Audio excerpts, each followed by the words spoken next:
should be live. Nice. Test. This is gonna be the attempt to resurrect Putzin's Mortal Cast. Oh. We'll be bringing up some topics. I don't think anyone's probably gonna join immediately. Maybe, I don't know. Yeah, we could plan out what we're gonna talk about, so we're a little bit prepared. Yeah, I got a whole list for that. So, first topic that I want to bring up is tower shields. Tower shields right now are preferred on mages over foot fighters, and that's the opposite of how it was planned. Should tower shields weigh less with a strength requirement to equip, or should they encourage more fighters to use it, or I mean mages to use it?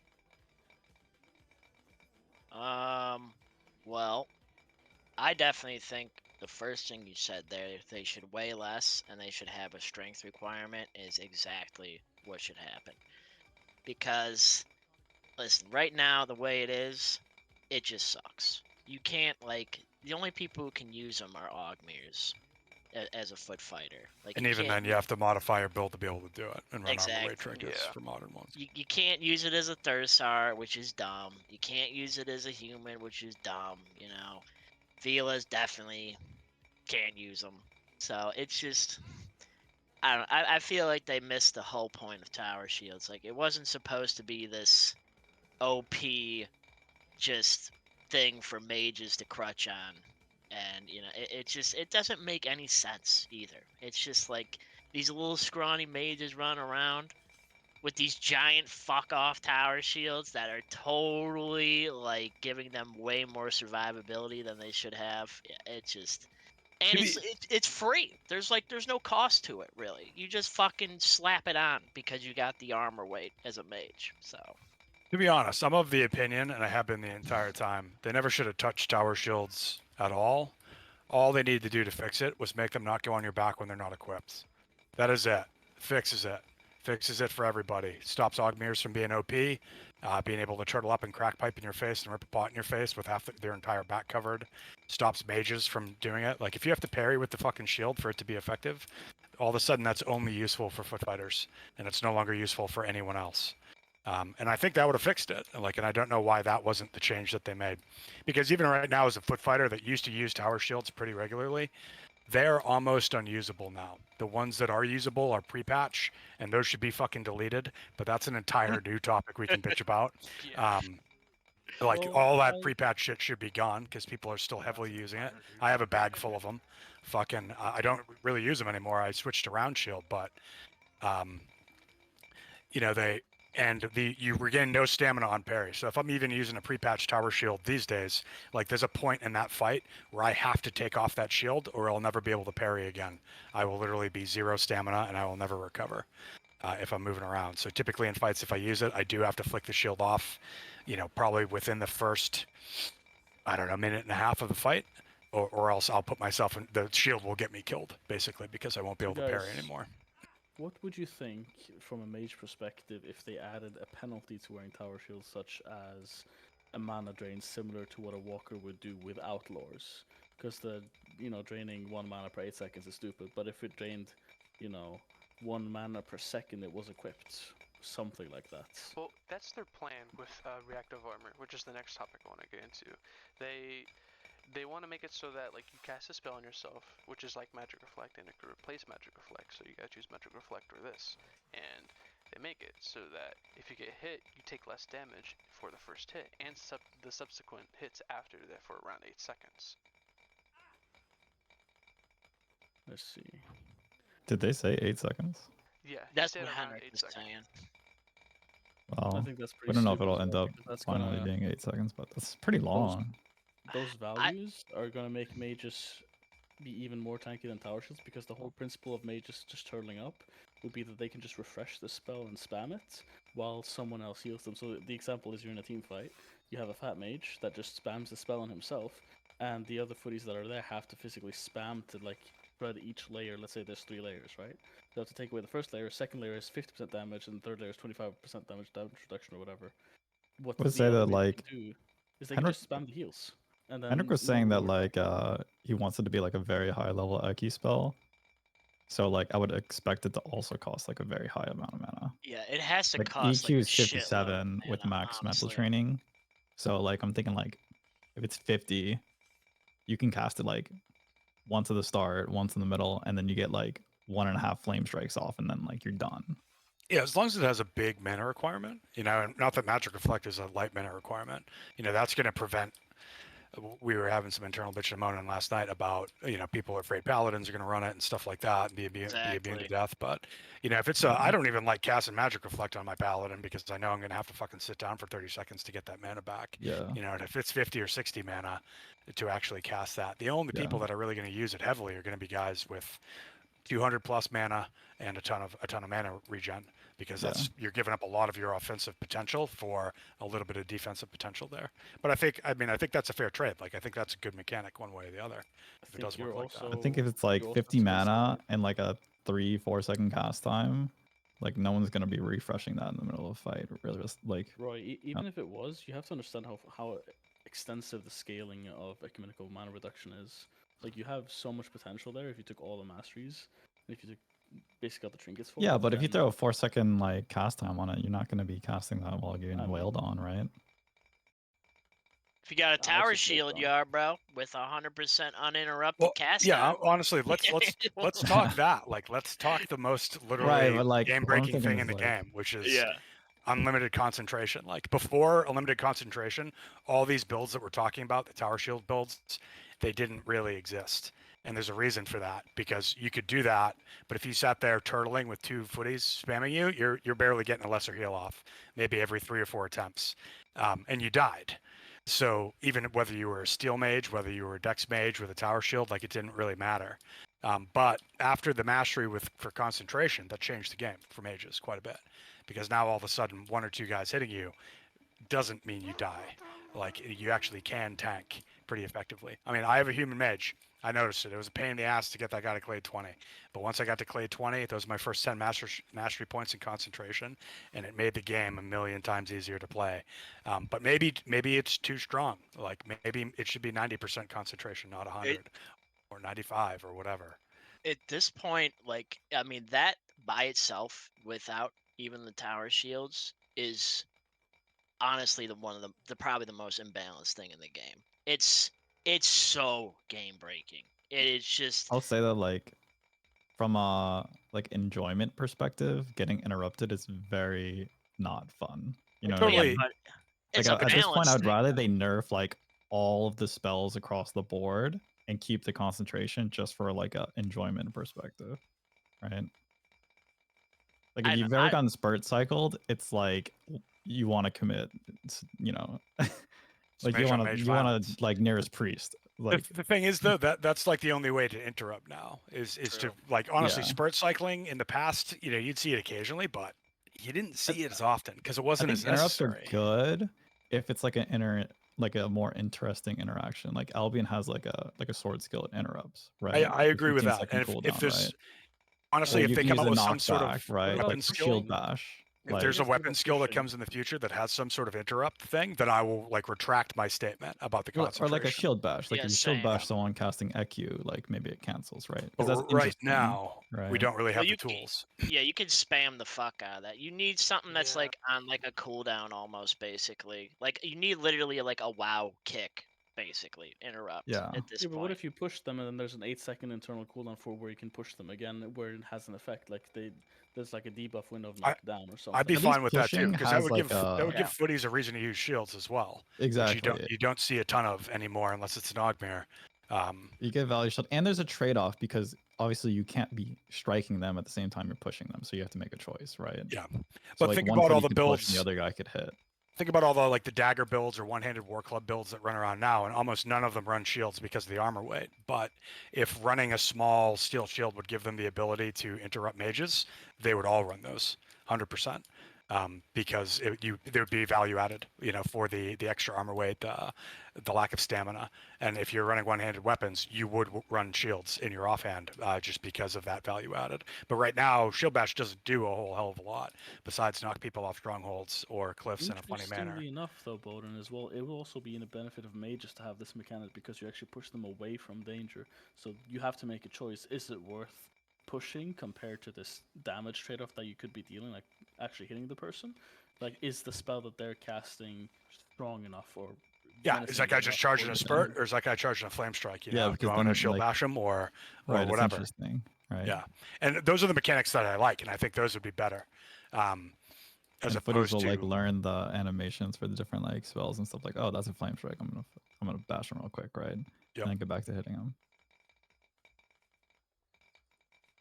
But I think at the end of the day, mage values right now have become obscene with mastery and trinkets. The scaling is just too high, and I say this as a mage player myself. Like, it becomes boring at one point to flame strike someone for 80 to 105, like in that range, Yeah. depending on your int. Is kind of stupid, because all it requires, if you're thinking if the game had more people, and if the game had basically more, you can call them griefers, you can call them, you know, whatever you want, but if it had more rats running around naked, just like two or three rats like in conjunction just hanging out, flame The game strike, would be people very just unfun. uninstall. Yeah. People would just uninstall because there's no counterplay realistically unless you have a group, right? Exactly. So they Yeah, could just and- walk up to And someone it's like you knock can't them out. really like predict when an Ecu spell is gonna hit you, right? So like if 5 guys hold a flame strike, there's 20 seconds where you're like, well, I can't really peek them. You know Oh what yeah, I mean? you've seen you what die Mage Company has done instantly, with right? Outburst. Like, it's pretty retarded. There's no like projectile or animation that like lets you know that it's coming. The thing is, Right. though, I don't want to nerf mages to the ground or even really bitch about mages too bad, because, you know, I came up in this game at a time where we had a much less wide diversity of builds than we currently do. You know, you used to never see human mages. They didn't exist. There was no reason to run them. Everybody played a bulging Shivra or maybe a stout or fit Shivra. Like, grew up in the Dagger Mage era. All mages were Shivras. And, you know, there was no reason to run anything else. You just die if you ran that. And now, you know, we kind of live and play in a time where there's human steel mages out there. There's all-surging, you know, human mages out Yeah. there. There's There's still actually a deck mages all variety. over the place. Yeah, there's pretty good variety, especially for mages. And I think that's a good thing. And I do think they're strong, yeah. But a lot of other builds are really fucking strong right now compared to what they used to be too. Thursars have never hit harder. They've never had more HP. They've never regen more health. You know, and so they're in a pretty strong spot too. And everybody can see what a Thursar in Ognium with hot food, which didn't exist back then either, and pots and Which everything. is can OP actually as do. fuck, by the way. You combine hot food with Stig, and you're nearly Yeah. unkillable if you spend enough money on your hot It's food. crazy. Like, people don't even parry anymore if they know they have good enough hot food. They don't need to. They're gonna regen 100 HP by the time you hit them again.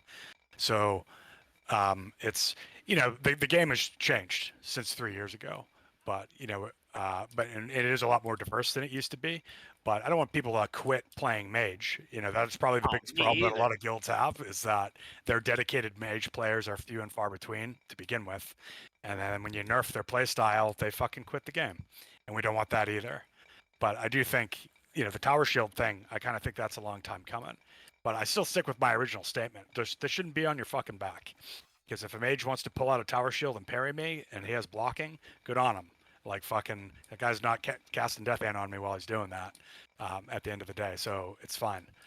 But the fact that they are getting slung on your back, and you can literally just turn your back and stuff yourself into a corner, or do whatever and spam heal yourself, turn around with a Death Hand, turn around with a Flame Strike, that's what makes it strong.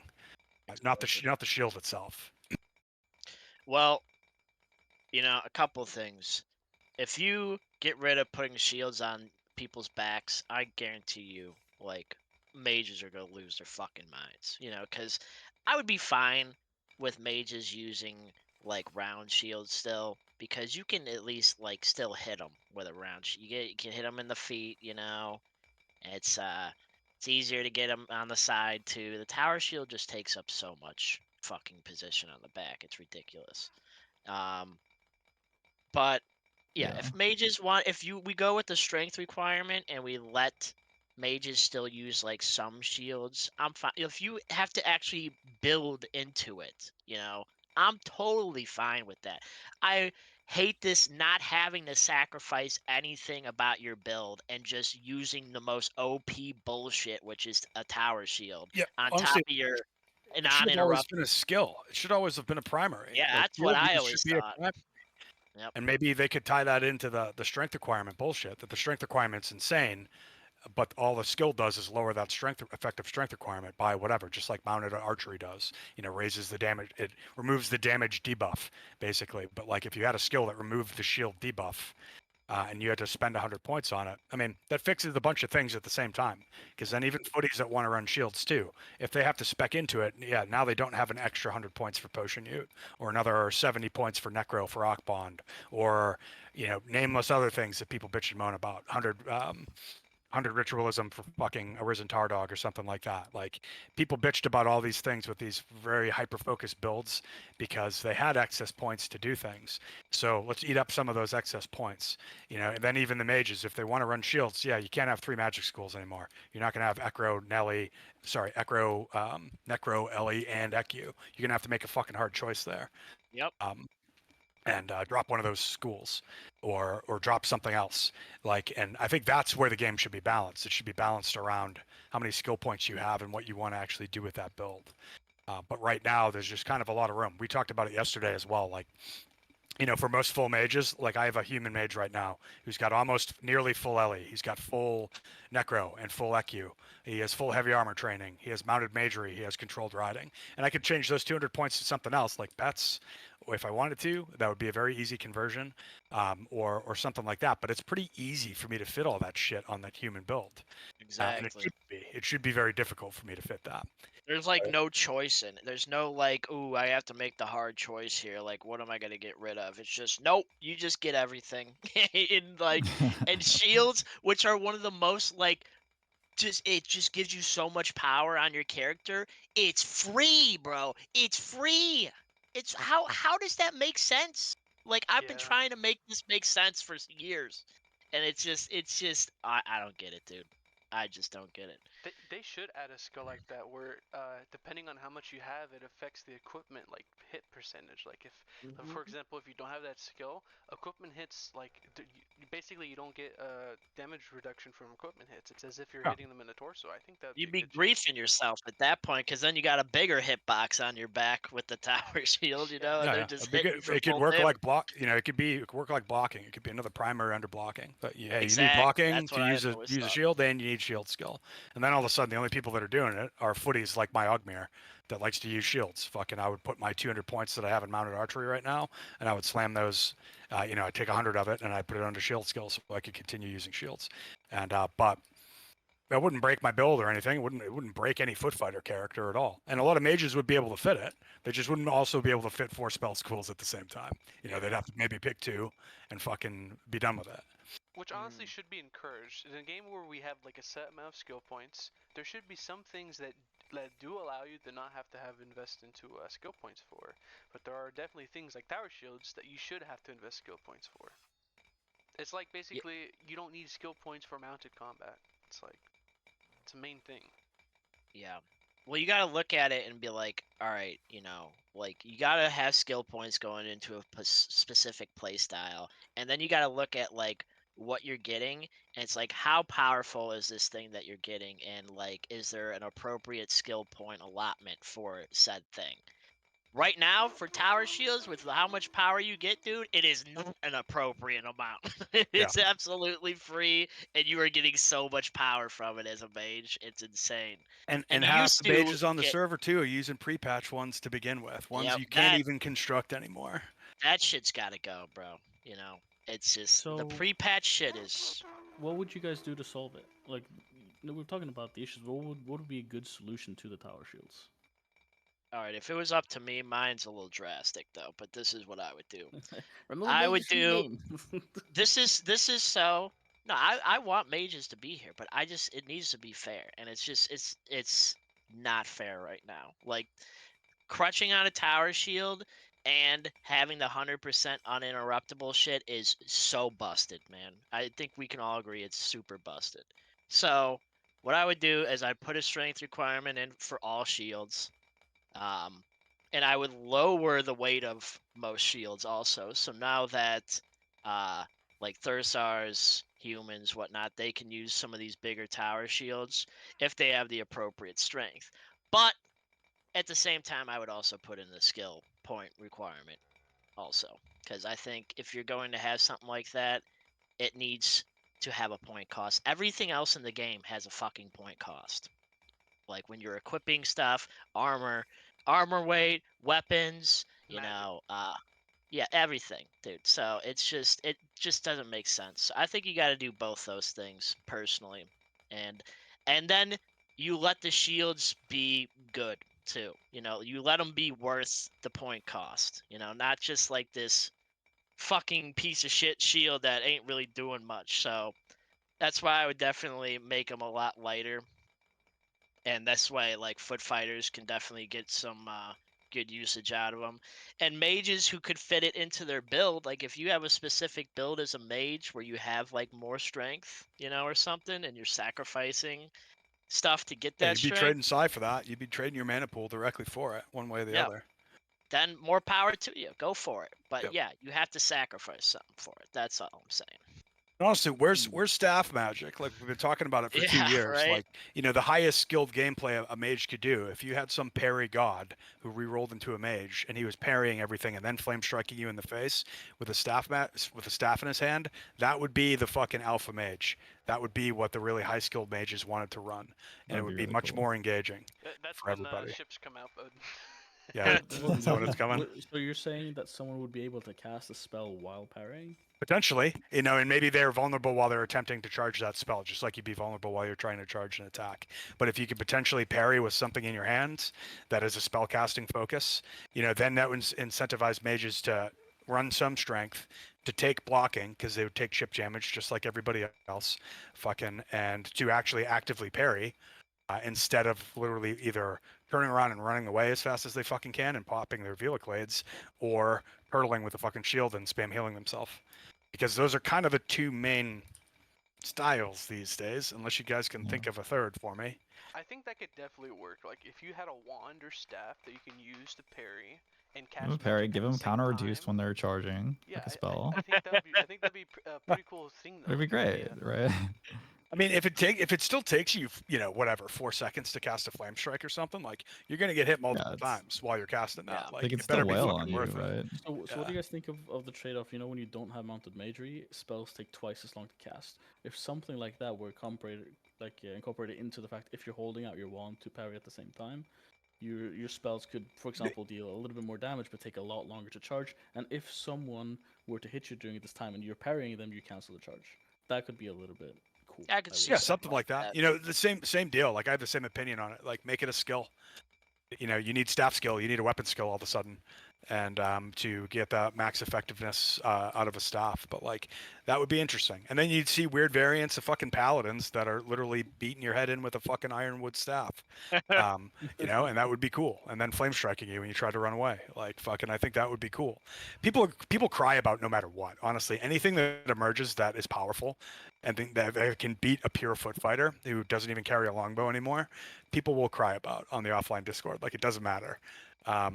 Fucking people cried about Ogmirs, people cry about Thursars, people cry about mages, people cry about pets, they cry about everything. Yeah. So it doesn't really matter what we do, but at least make it fun and make it diverse. Just And at the same balanced. time. We got to balance. It it. has to be normal. It can't be. This is gonna be simple hot at the same take, but time. like in a sandbox game, I'm okay with a pretty good variance of like balance. Because it's like sometimes I like legitimately choose to run like pretty scuffed builds and put myself at a disadvantage, right? And it's like if someone's like hyper specialized, And I that's think the it's nice- okay if it's that's the it's a nice bit part not about this balanced, game. right? That's the nice part about this game is that you can choose like what type of build you want. You want to be a Vila rat that just always keeps his distance and runs away if someone comes after him. You could build for that. You want to be a mage that literally just is a goalpost, dude. Just sit right in the middle of their team. So I wanted like a really balanced experience. I would go to like a non-sandbox game. I would go to some kind of arena game. Indeed. But you can have variance and balance. But I'm saying for the outlier stuff, dude, it needs to be fucking reined in.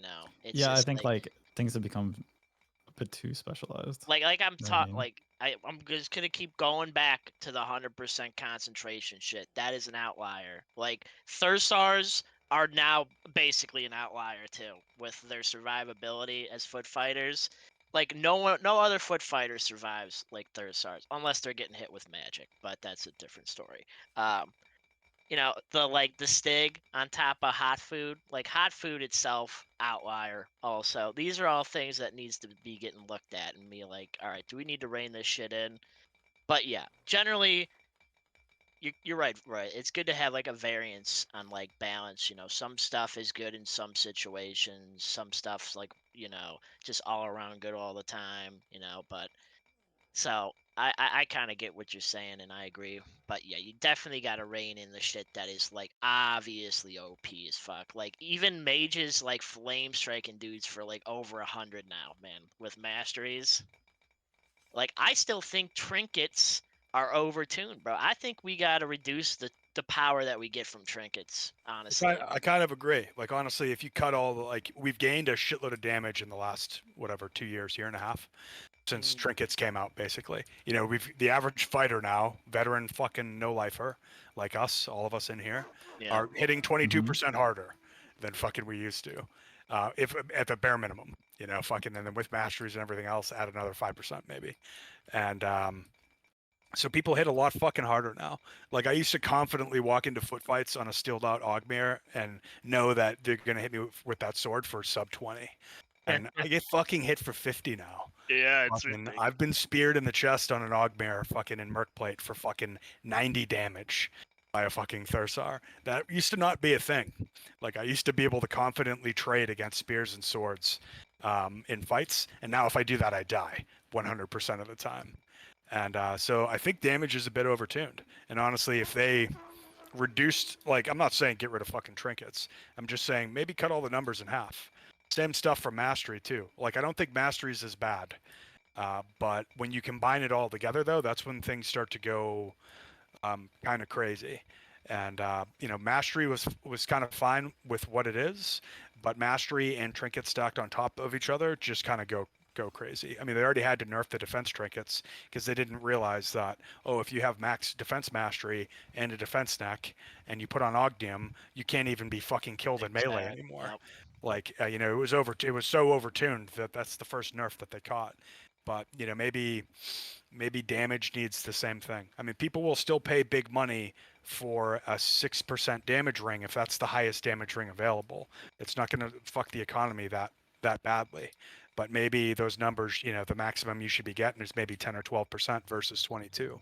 Because I just feel bad for the new bros that are coming into this game now with their 2-week-old Thursar, you know, and they square up to somebody that's a veteran, and the guy fucking hits 30% harder than they do.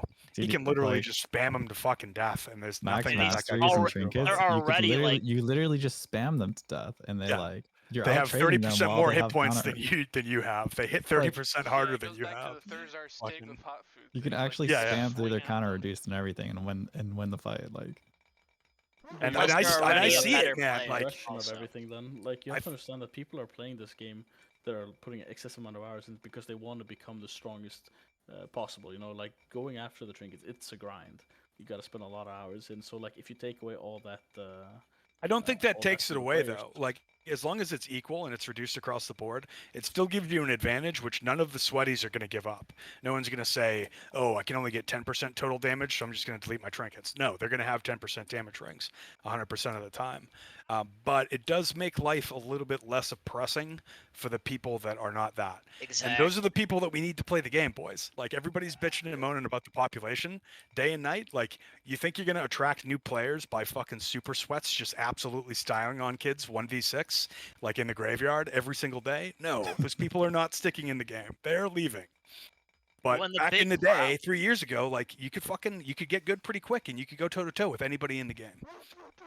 The problem is this is a skill based game, and now we're adding more like stat elements. So now new players come in and they have to overcome these dudes who are just better players than them with better stats than them also. Yeah, like before back in beta and alpha, it was just everyone was like on the same playing field.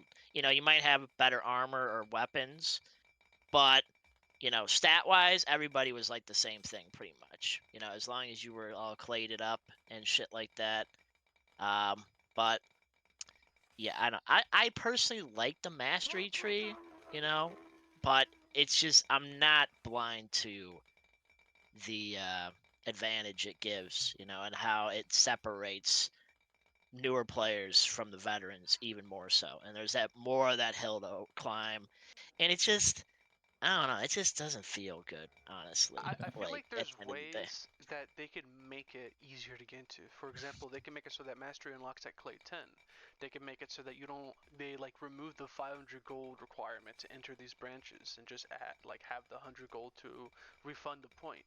I think if they made some adjustments to the mastery system and also the trinkets, if they made it so that you can get higher rolled trinkets easier rather than just like fucking 3% on a silver topaz, I think Yeah. I think it would encourage a lot of noobs to stay and be able to progress and tell them, oh, I can actually get shit that's actually achievable, and I don't have to spend like a fucking job's hours playing this game just to achieve. I think if they did that, they would be able to retain a lot more noobs. Yeah. Yo, I Tasu, think someone in your chat is mentioning that you're very, very quiet on stream. You might I am. wanna check that. I got it. I think Yeah, but the whole stat, the skill, like, or even like some matchups like mage versus mage. I mean, the skill ceiling in a mage versus mage duel is really not that high, right? just shock, bro. But yeah, just shock, bro. And at this point in the game, like, I have so much more spell power than a new bro that unless I stop casting, they're never gonna kill me. And I could shock the shit out of them, and they can't out heal it, just because I have bigger number. Mm-hmm. And there's not a lot of like gameplay ways they can really like. There is a considerable experience difference in a mage versus mage when you have someone starting to cast mental leech and someone, you know, using there's cool little tricks and stuff than just that you can shocking. do. Because like me personally, when I get into mage versus mage, I just precast a what's it called, magic reflect and run into them, let them finish their cast and their shock, and they almost kill themselves. But it's so many different ways of doing it that I think that mage versus mage has so much potential, but there's not a lot of good mages in the game. There's very few because maging is so easy.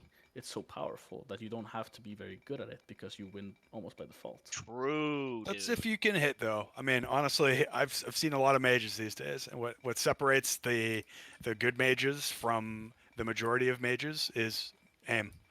Fucking. Whoa, that's only one of the 4 pillars, Bowden. All right, let's calm down. One of the 4 pillars. Do we gotta It's go a over fucking the pretty 4 important pillars? pillar, though. There's a massive skill gap between like good mages and bad mages. Well, I mean, I was playing a lot of Ogmir Fat Mage before it became cool, and with my trinkets and with I had a 9 ecumenical damage trinket and 4 int, so I ended up at like, I think my build was a little bit scuffed. It was like 146 or 147 intelligence, something like that.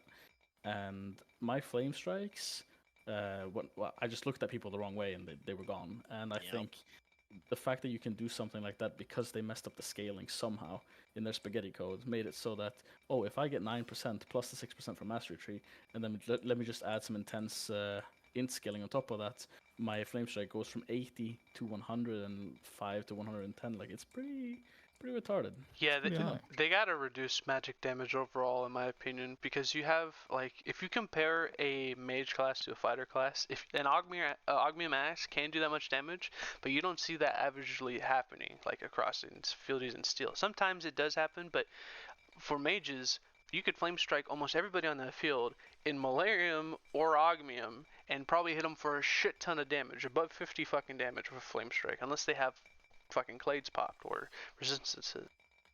I think the main issue is that you can go out naked and do that instead of actually having to have that too. I think that's a huge issue. That's always been a problem. People have been raging about that for years. You can also go out naked with like a bone tissue or an Hisium Maul and have the same like result. Why is there not wands like in status like in the game? In my opinion, the armor that you wear based on the material should give you like okay, you're wearing full armor, so each of your armor pieces gives you the magic properties that you're now at 100% capability of actually dealing that damage you're supposed to be dealing, instead of being like, ooh, I'm naked now. You know, I can swim in the water and cast. I'm naked with like 5 fireball regs, and I can just like wipe an entire group. Like, I have high enough dex that they can't catch me. I still think. Like, why shouldn't I have to get out like some crazy expensive wand to like actually wipe a group with the spell? They need to redesign the spell books, dude. Spell books need to drop on death, and then scribing becomes way more of like a profession.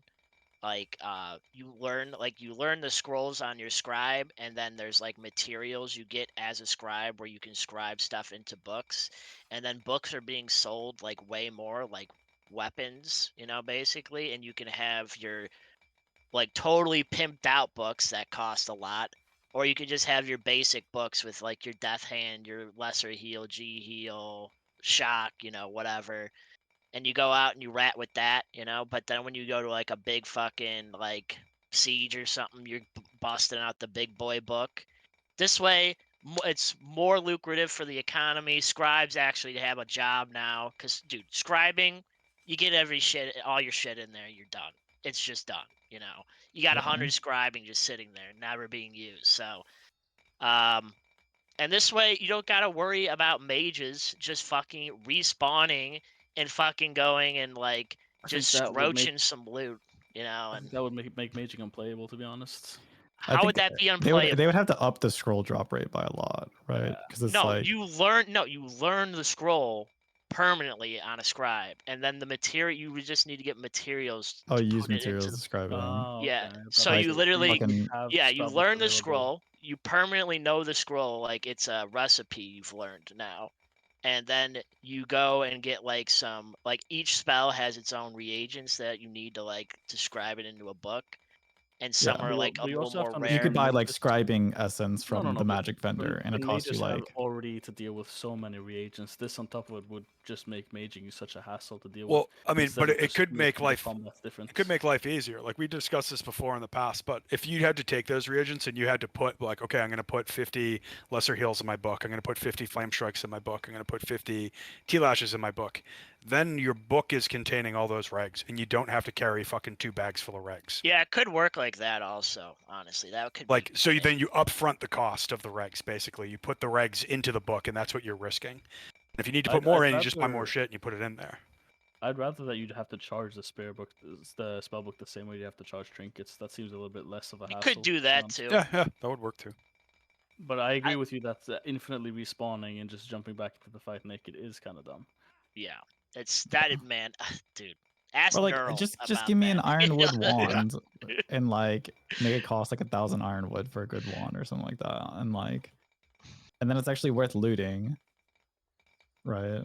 Yeah, and you're not really doing any damage without like a focus. That Yeah, and could if you be- don't have a that could focus, be it. like Yeah. you flame strike for 10 damage. Like That would fix it too. Like Yep. D&D rules, basically. It's just like you can still cast spells on yourself if you're naked, but it's not nearly as effective as if you had a focus.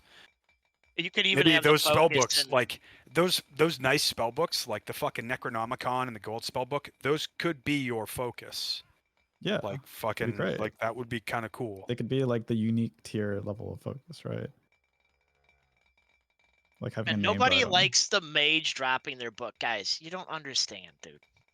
Look, it's fucking...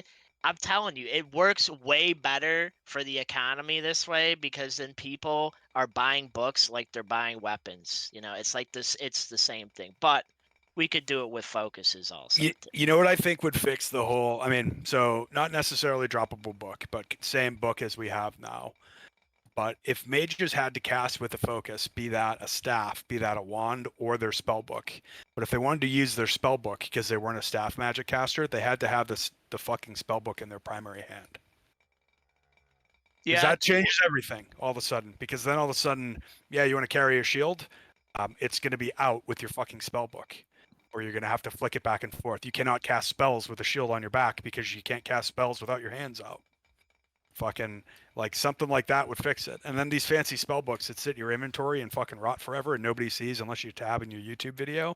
People would see that it's in your hand, that you have a golden tome, or that you have a Necronomicon, or you have whatever, the basic shitter spell book. And then that would help balance some things a little bit too. Maybe you could do it in either hand. So maybe paladins, if they wanted to cast, they'd have to fucking use a one-handed weapon in a book in their offhand. I just I was think, gonna say you could have like the focus. Like, I like the focus idea too, but you could I have just like think a if I focus had an in your Ognium offhand. wand and that's what it required me to flame strike you for over 100 damage, That'd be Then- balanced. then it'd be balanced, right? Because I'm risking a lot, right? Yeah, the focus idea is good. The charge, actually, the charge idea might be the fucking easiest thing, honestly. Yeah, Like, you where you just have have to like to spend money to charge it like trinkets. Yeah, exactly. That, I think, would alleviate a lot of the issues and would be pretty fair, you know? And then it's like, it's like these mages get killed twice or 3 times or whatever, and they're done. They gotta go fucking recharge their shit. And you would want to make it like a decent price also, so that they're not just running around like rat mages and just fucking like dying naked and fucking shit like that, and then just coming back and back and back. And I definitely see that being pretty balanced, honestly.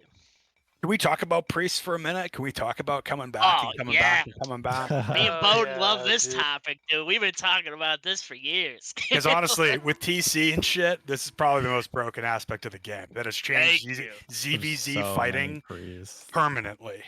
Like, and it's a pain in the ass. And like, I remember having fights years ago, all of Legion marching to Meduli and losing a huge 100v100 fight because we didn't have adequate control of a red priest. The Boden, singular I red have priest that was there. I have a solution for you. Let me hear it. The solution would be if you get slain by a war target. First penalty of getting slain by a war target is 1 minute or 30 seconds, right? Second penalty within the 30-minute time frame, right, would be okay. Now you have to wait 2 minutes before you respawn, something like that, Well, and it adds on the value. I think you could Like, for just every fix time you it get slain by one target. by making it so that you can kill priest and bankers and having a 10-minute respawn timer on them. Because then That would be good. you would add an objective to fights where if we want to win this fight, we have to push through their line and kill their priests and cut their the banker riggers. And that's a good objective. I think that would be a really good addition Yeah, to these big fights. They don't had that in MO1. That was the thing in MO1. Only thing yeah. I think Killed about is priests. one. I think they would one just rat put mage like sneaks behind, 30 one static priests charge. spread out, right? That's Like, true. like The thing oh, is, I'll though, just build 50 priests. Like they already have that. Like that Yeah. already exists. And I'm not saying I'm not guilty of it as well. Like if the mechanic exists, we're gonna use it too, just like our enemies do. But it's not fun, And I came up in the time when before TC, before player housing, and the game was dramatically different back then because we didn't have priests. You couldn't drop down out of your stronghold and be in the Riser dungeon in 30 seconds. You were going back to fucking GK if you wanted to do that and then walking your ass over. Or if you got in a fight in the Minnow dungeon, you didn't have to worry about round 2 or round 3 or round 4 because no one could get back to you fast enough. Yeah. Or even a spider cave. Like we fought in that fucking spider cave outside of Ada in Spider Valley. And yeah, you get multiple fights from multiple entities sometimes, but if you won your fight, you fucking won your fight. And that was it. These days, if you win your fight, that was just fucking round 1. So prepare for round 2, 3, and 4. And eventually you're going to fucking lose. Like people have to actively combat res now. And that was never really a thing. It was 2 mana fucking intensive. combat loot. Combat looting is encouraged. People literally combat loot so they can combat res to win the fight. And I'm not saying that's not skill based because it is. And I'm bad at it, to be honest. But some other groups are pretty good at it. And Dude, a lot of guys, they make it back in the fight, re-geared before the fight's over. yes. Oh, all It's the time. crazy. All Like, the time. But yeah, I personally believe that having priests all over the map and being able to put priests down wherever is the most OP busted shit in the game. It's so It is. stupid. It is so logistically overpowered, dude. It is insane, man. Yeah, Like, you just place down a tier 1 house and a fucking red priest, and your force is close to impossible to kill. You would have to fight them or beat them overwhelmingly, or the enemy force would just have to fucking simply flop, or they would not. I think it'd be get okay banished. if like you could spawn in your house in like your bed, but only you and your one house that you own, right? Yeah, you shouldn't That's be able to it, put priests down right? at houses. You Other should than be that, able to you're put them spawning down down. at tier 2 strongholds at least. Like I was in Solano dude, Cave I today. honestly think it should There's be like for 20 keeps priests only, in there. personally. It's empty. Yeah. I think, dude, I think it's fucking ruining the game, personally. Like, I don't think everybody should have access to the entire fucking world at all times. And it wouldn't be such a problem if sieging was more of a thing and shit was getting blown up more and, like, your stuff was actually, at risk of being like blown up, other than just like the occasional siege window, which sometimes is just like bullshit anyways, and nothing happens. But yeah, having a fucking vacation home on every fucking like hotspot on the entire fucking map is bullshit, man. And Yeah. I fucking hate it. I hate it. It doesn't really encourage travel or anything either, because all people Yeah. will do is leave their sets there in their bank, fucking ghost over. And so you don't even have like groups traveling across the map going from hotspot to hotspot. You have literally one guy getting ganked, pinging his fucking Discord, and then 20 dudes ghosting over there, gearing up and fucking curb stomping the 3 guys that ganked him. Yep. And then going back to whatever they were doing, home priest and back home and whatever. Yeah. Exactly. Travel used to be significant, man. Like when I used to hate doing minnows back in the day because it was 4 hours of my fucking life every time we did that shit. And that's from Vada. That's from the center of the map. Like fucking, but it took us a couple hours to get up, an hour to get up there, 2 hours to run it, an hour to get back. 4 hours of my life fucking gone. Like that took my entire night. And these days you can literally casually fucking be there in 15 minutes and be in the dungeon in 10. And it's like, And it's not then the guess same what? thing. You died, you just respawn and go back in. It's like Yeah, before yeah. you Just died, respawn and and it's go like, back well, in. that's it, boys. Nice try. It's like, yeah, I really miss winning the fights, and like that's it. Sometimes it's like you were talking about, like the spider cave near Vada. Like you win a fight over there, it's like, all right, they might be back in 20 minutes, coming back from Vada to attack us again. But you basically knew it's like, all right, we're good, But Yeah. now it's just, You can clear it and get out in 20 minutes. Like, yeah. Yeah. I think they need to centralize TC more. There needs to be more encouragement to build a place or like the base out of one place rather than just have Exactly, small yep. houses all over every Yep. dungeon. Completely agree. Completely agree. Because before, if like in beta, if you had a group and you took this group to a dungeon and you fought another group, that other group it was gonna take like more than an hour to regroup and come back. There was no respawning at my TC or my priest right outside of Minnow Dungeon, regearing, and then going back in with twice the numbers. There was none of that shit. I remember fighting in RoyZenith dungeon, going in with like my guild when I first started playing the game, like way back. And we would gear up for Morncur. Everyone like, you got steer, you ready? Yeah, everyone's ready. You got a potion, you need a potion. All right, guys, we're going in, riding for 50 minutes, getting to the dungeon, clearing all the way down. We get wiped at the bottom because we're all noobs, and then we're done. But nowadays, you go into the res dungeon, for example, right? You go in, first fight, clear who's down there. Then they ping for more people. Second fight, third fight. And you're Third just fight. lucky if you get out because there's so many reasons. You don't get out, and that's why people don't really want to travel for these dungeons anymore because they know they're gonna have to fight fucking hordes of people getting out. That's why everyone hated the Nightfall Stronghold, dude, that we had, because it's just like, dude, if you killed us in there, we're just right up your ass again. We're sitting there waiting at the top of the dungeon. You're fucked. You're just fucked. You killed, And it's you killed just, 5 of us? Well, now there's 10 of us outside. yeah, the it's dungeon. exactly that. So it's just like, and that shit's oppressive as fuck, man. Especially when you got like a good guild like locking that shit down, and they're like a good player. It's like, dude, what the fuck, It's like, And it didn't used to be like, I'm not saying the fights aren't necessarily a bad thing. Like I think the fights are good and people want the fights and they want the content, but they want to win the fight. And that's the fight. Yeah, they people care fucking more about winning than nobody fighting. likes losing the third fight.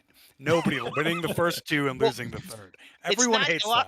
that. A lot of the times it's just like trickled out to where it's just like this continuous like slog of just dudes running back, and it's just like you're killing like the same dude like 3 or 4 times, and he's like not even re-geared most of the time, and like you're trying to like get all the loot out of the bags, and you're fucking like you're like overweight at some point because you're fucking taking everybody's weapons and their fucking chest pieces and shit. So, and then they're bringing more shit back, and it's like, oh my god, Dude, I'll bro. go to UC, you kill a rat.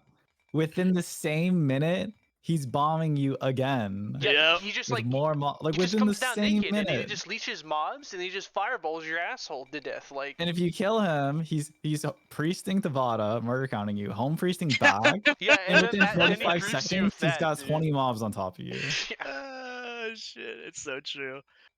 And Man. and even if I go all the way down to the boss room, it takes him 2 stamina bars to get down there. Yep. I think the it three like from loops his back around to priest. the priest shit, and maybe there just needs to be more serious time-based penalties on death. You know, and some of the guys in the chat had some good ideas, like fuck your reserves when you die. Like, all right, that'll slow people down. They'll need to go back and get food, fucking sit down for a while, do whatever before they can run right back into the fight. Or, you know, a penalty for a war target killing you. That would be a fucking good one too. You know, 2-minute fucking penalty before you can spawn again or something like that. I think Like, if you combine them as well, it would be good. Like, just have it. It should be bad to die. yeah, Like, don't, Yeah. like, People need to being fear their dead lives, like fear for their life more. If I 100% people agree. that fight like in Odin Seed, they don't fear dying, dude. That's why Azog just runs in all the time at Odin Post. He just fucking knows Just he's gonna get his shit. back, like, It's like almost every Odin Seed player's like that, and it's not just only Odin Seed. It's other players that live in the jungle in GK. If you fight them in these villages, you're gonna fight zombie hordes, and it's really like, who wants to do that? I don't want to fucking fight zombie hordes due to people just fucking coming back naked. Yeah, it needs to be more impactful when you kill people, even if they're naked or whatever, dude. If they are dying, they are out of the fucking fight, dude, for a while. All right, like you're just done. yeah, dude. you See know? ya in Lumbridge. Like, goodbye. And Yeah. also, like, on the content, on the topic of like war decking, think of it this way: when you kill someone, you gain like what 4 glory or something if they're war target. Make that shit matter, dude. Like, if I kill my nemesis from the other guild that we've been fighting over this and this area for such a long time, I want to be able to, like, you know, get 100 glory at least or something. Yeah. Just like the 4 or the, I think it goes up to 10 is so not impactful at all. It should be they should be worth more than killing a mob. Dude, what if might was a currency and you could spend it to get like a specific cape or spend it to get mangannons, dude? Cosmetics would be really Yeah, I don't know nice. why might isn't a currency, honestly, because it's one of the harder things to get, honestly. So It'd be like, a it's- huge like encouragement if it was like that. yeah. But then people would also war deck their alt They would guilds to abuse the farm it. system. Yeah, well, that's the problem. Is there always gonna be some scummy fucking exploiting bullshit? It's the same with like bounty hunting. That's why we can't have like cool rewards and shit with Well, that. If You know, they it's were just- smart about it, they should make it so that you can only be eligible for the system if your guild is higher than this and this rank. Because ranking up guilds is cancer, right? So they can't just have infinite alt guilds. But yeah, I but can then see it something like also that. has to be like this guild has to meet the certain criteria, like generate this and this amount of what is it, prominence a day or something, hold these and these amount of structures, like just having these principles that you know you're actually fighting enemies, not actual robots. You know? Yeah, like I took a war in the war deck system, and you make it an actual competition for like that lasts a week or a month, and whoever wins like gets fucking, I don't know, like prominence or gold or whatever from it. I think that'd be cool.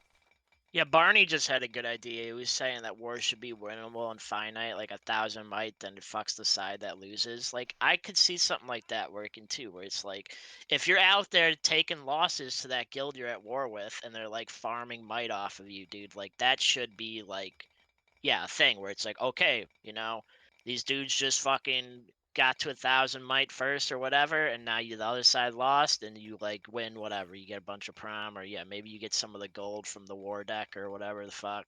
it doesn't even have to be serious. Like, do the big server message when the war ends. The fucking, Yeah. you know, fucking miscreants won the war against fucking Kodo or Yeah, whatever. that would Fucking, be and so everybody good. sees it. Like, fucking, and that's really all it needs to be. I mean, yeah, maybe there should be some might or some prom. Ooh, and then it should say but- like 1,000 kills to 1,500. This guild has won. You know, like gained the most amount of kills within 30 days since the war was started. And then the war's over. Then you redeclare a war, and that way it kind of goes from the only way I can shame you is if I win the siege. No, if you have people constantly fighting each other, incentivize PvP. Because maybe it's just for the That would cut down on the service. propaganda too, because holy. Yeah, just You challenge can someone use to the- a war. you could use the ranking board that they're using for duels right now and have a war ranking board. Yeah. You know? And then That would be everybody could way just look better. at it and see Speaking who's of the fucking winning ranking wars, board, who's currently winning.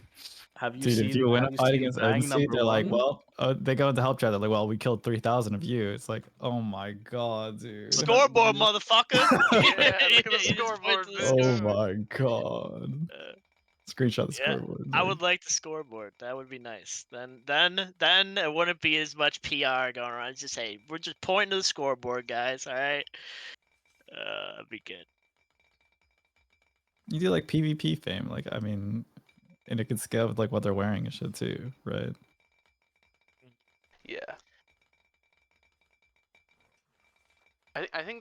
could definitely work. And if you could probably tie it to siege mechanics too, but that's a whole other fucking topic that I think we should.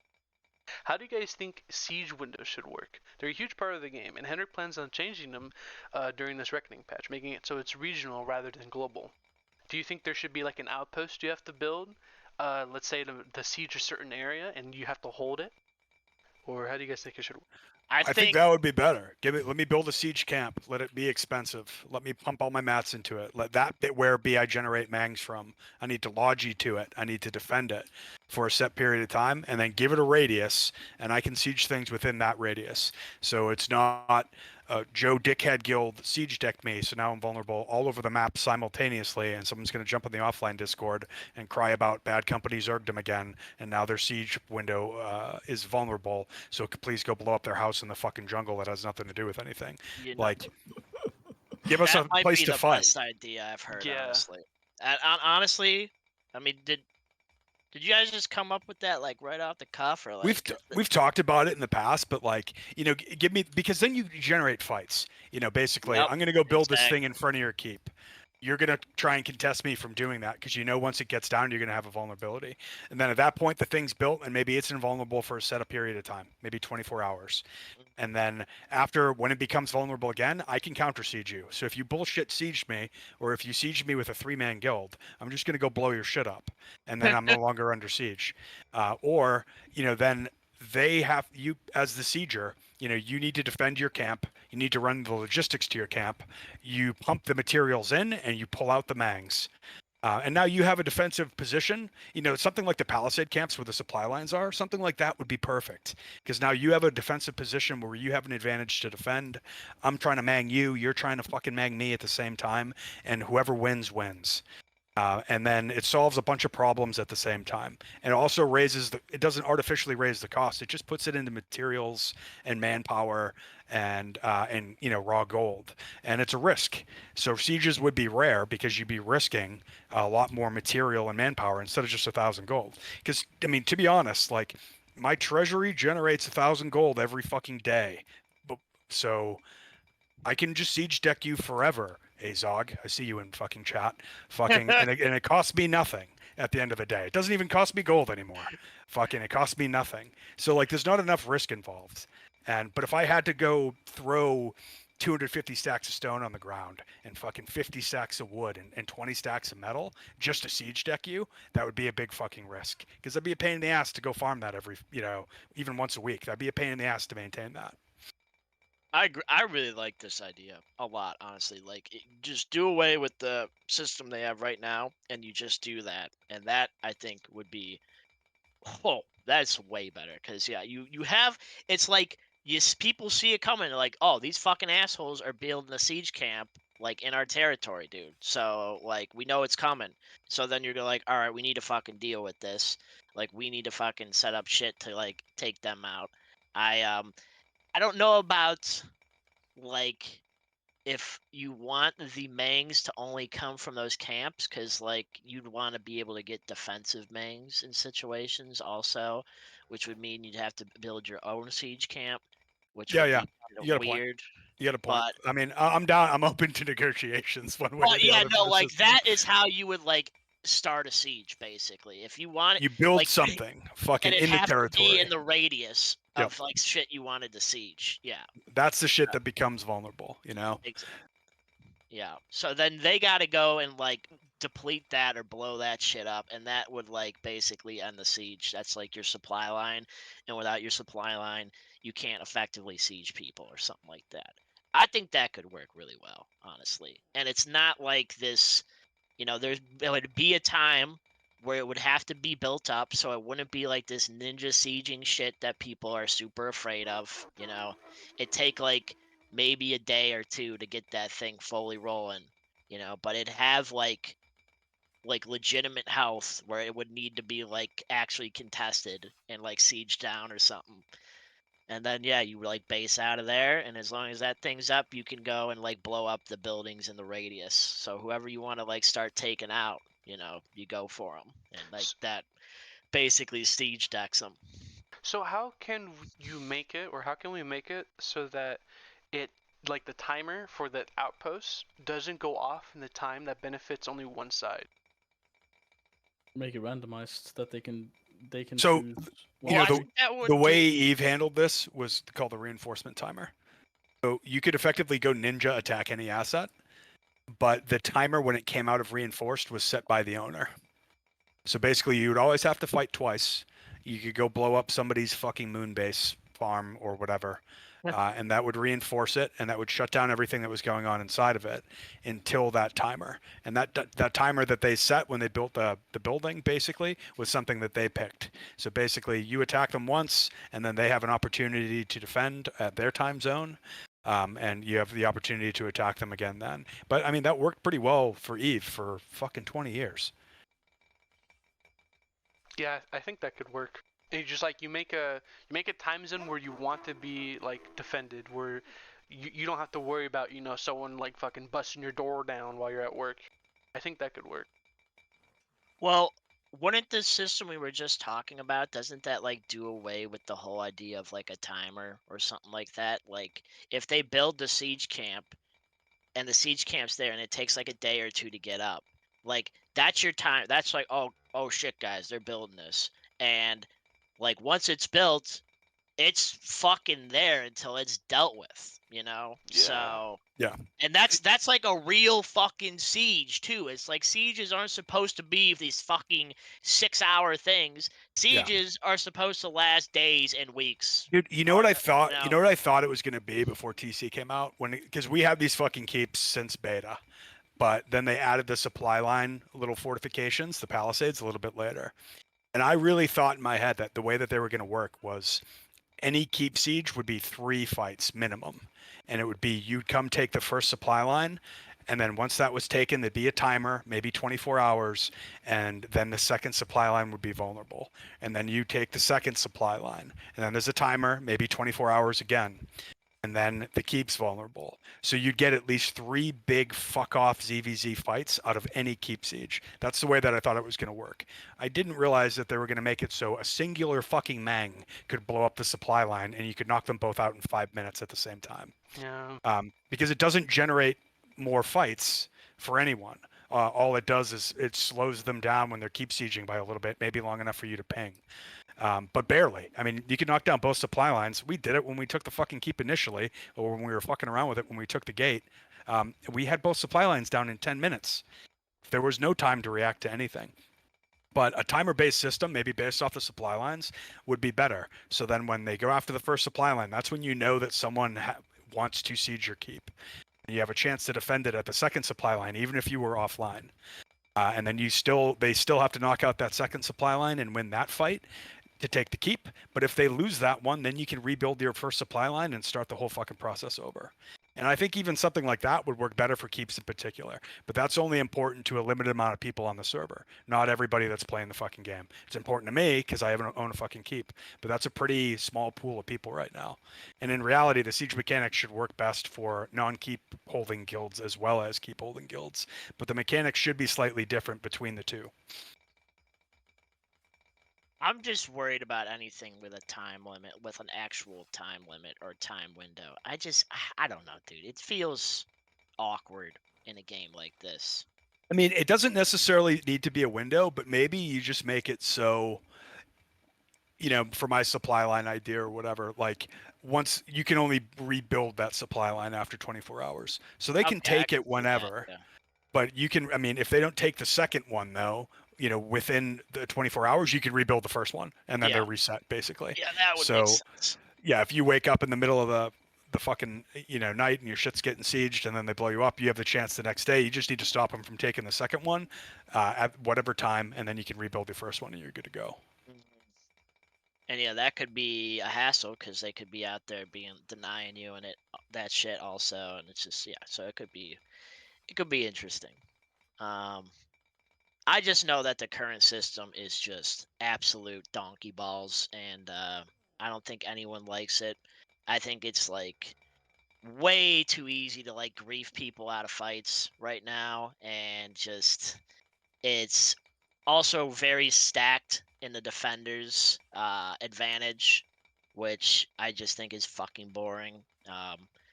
I think we all generally want to see more shit get blown up.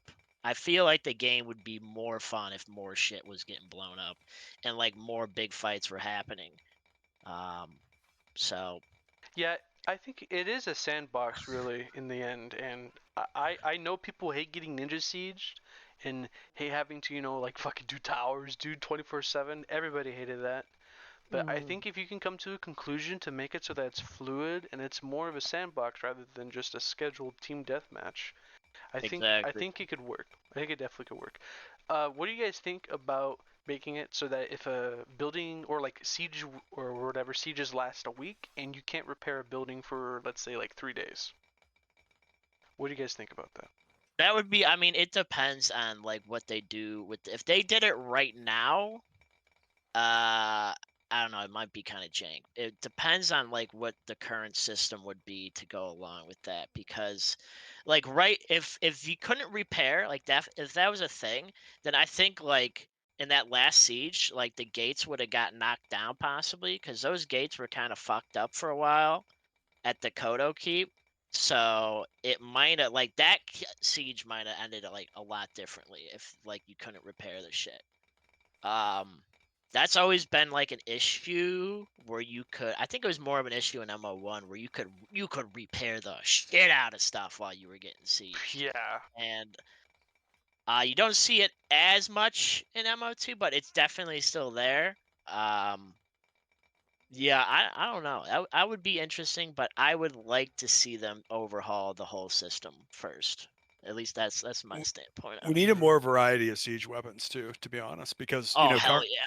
currently the shit I average out, like if I want to blow up a fucking stronghold for the most part, I'm bringing 20 mangs.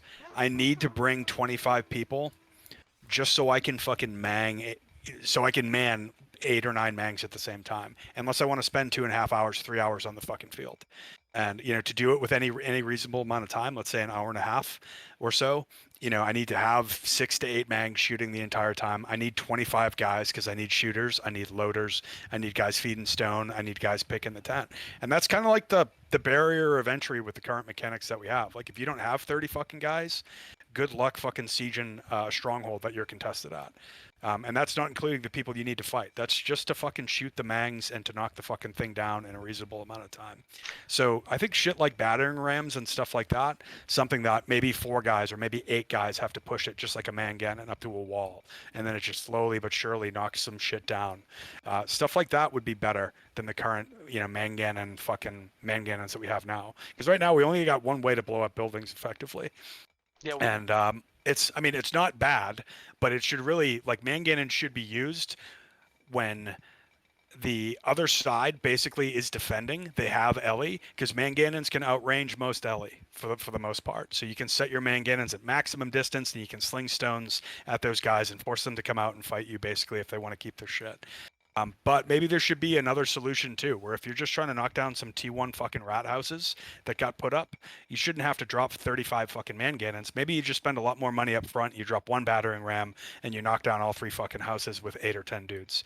And if you're not contested, then that it's a much less painful way to do it. It doesn't require zerging, because everything now, I mean, the zerg is incentivized one way or the other. Not only do you need the manpower, you need the bodies to actually fight. So yeah, it's going to be skewed for the defender, because the defender doesn't need to dedicate a quarter or half their force to just operating the fucking siege weapons to begin with. What do you think about? Someone just said it in chat. What do you think about siege towers? I think siege towers can work, but the main issue is that right now man cannons will just fucking one-shot the siege tower if you push it. And also, Yeah. if the siege tower is not big enough, the way how fireballs work, you're gonna get roasted, dude, like a fucking pig in an oven. You know what I'm saying?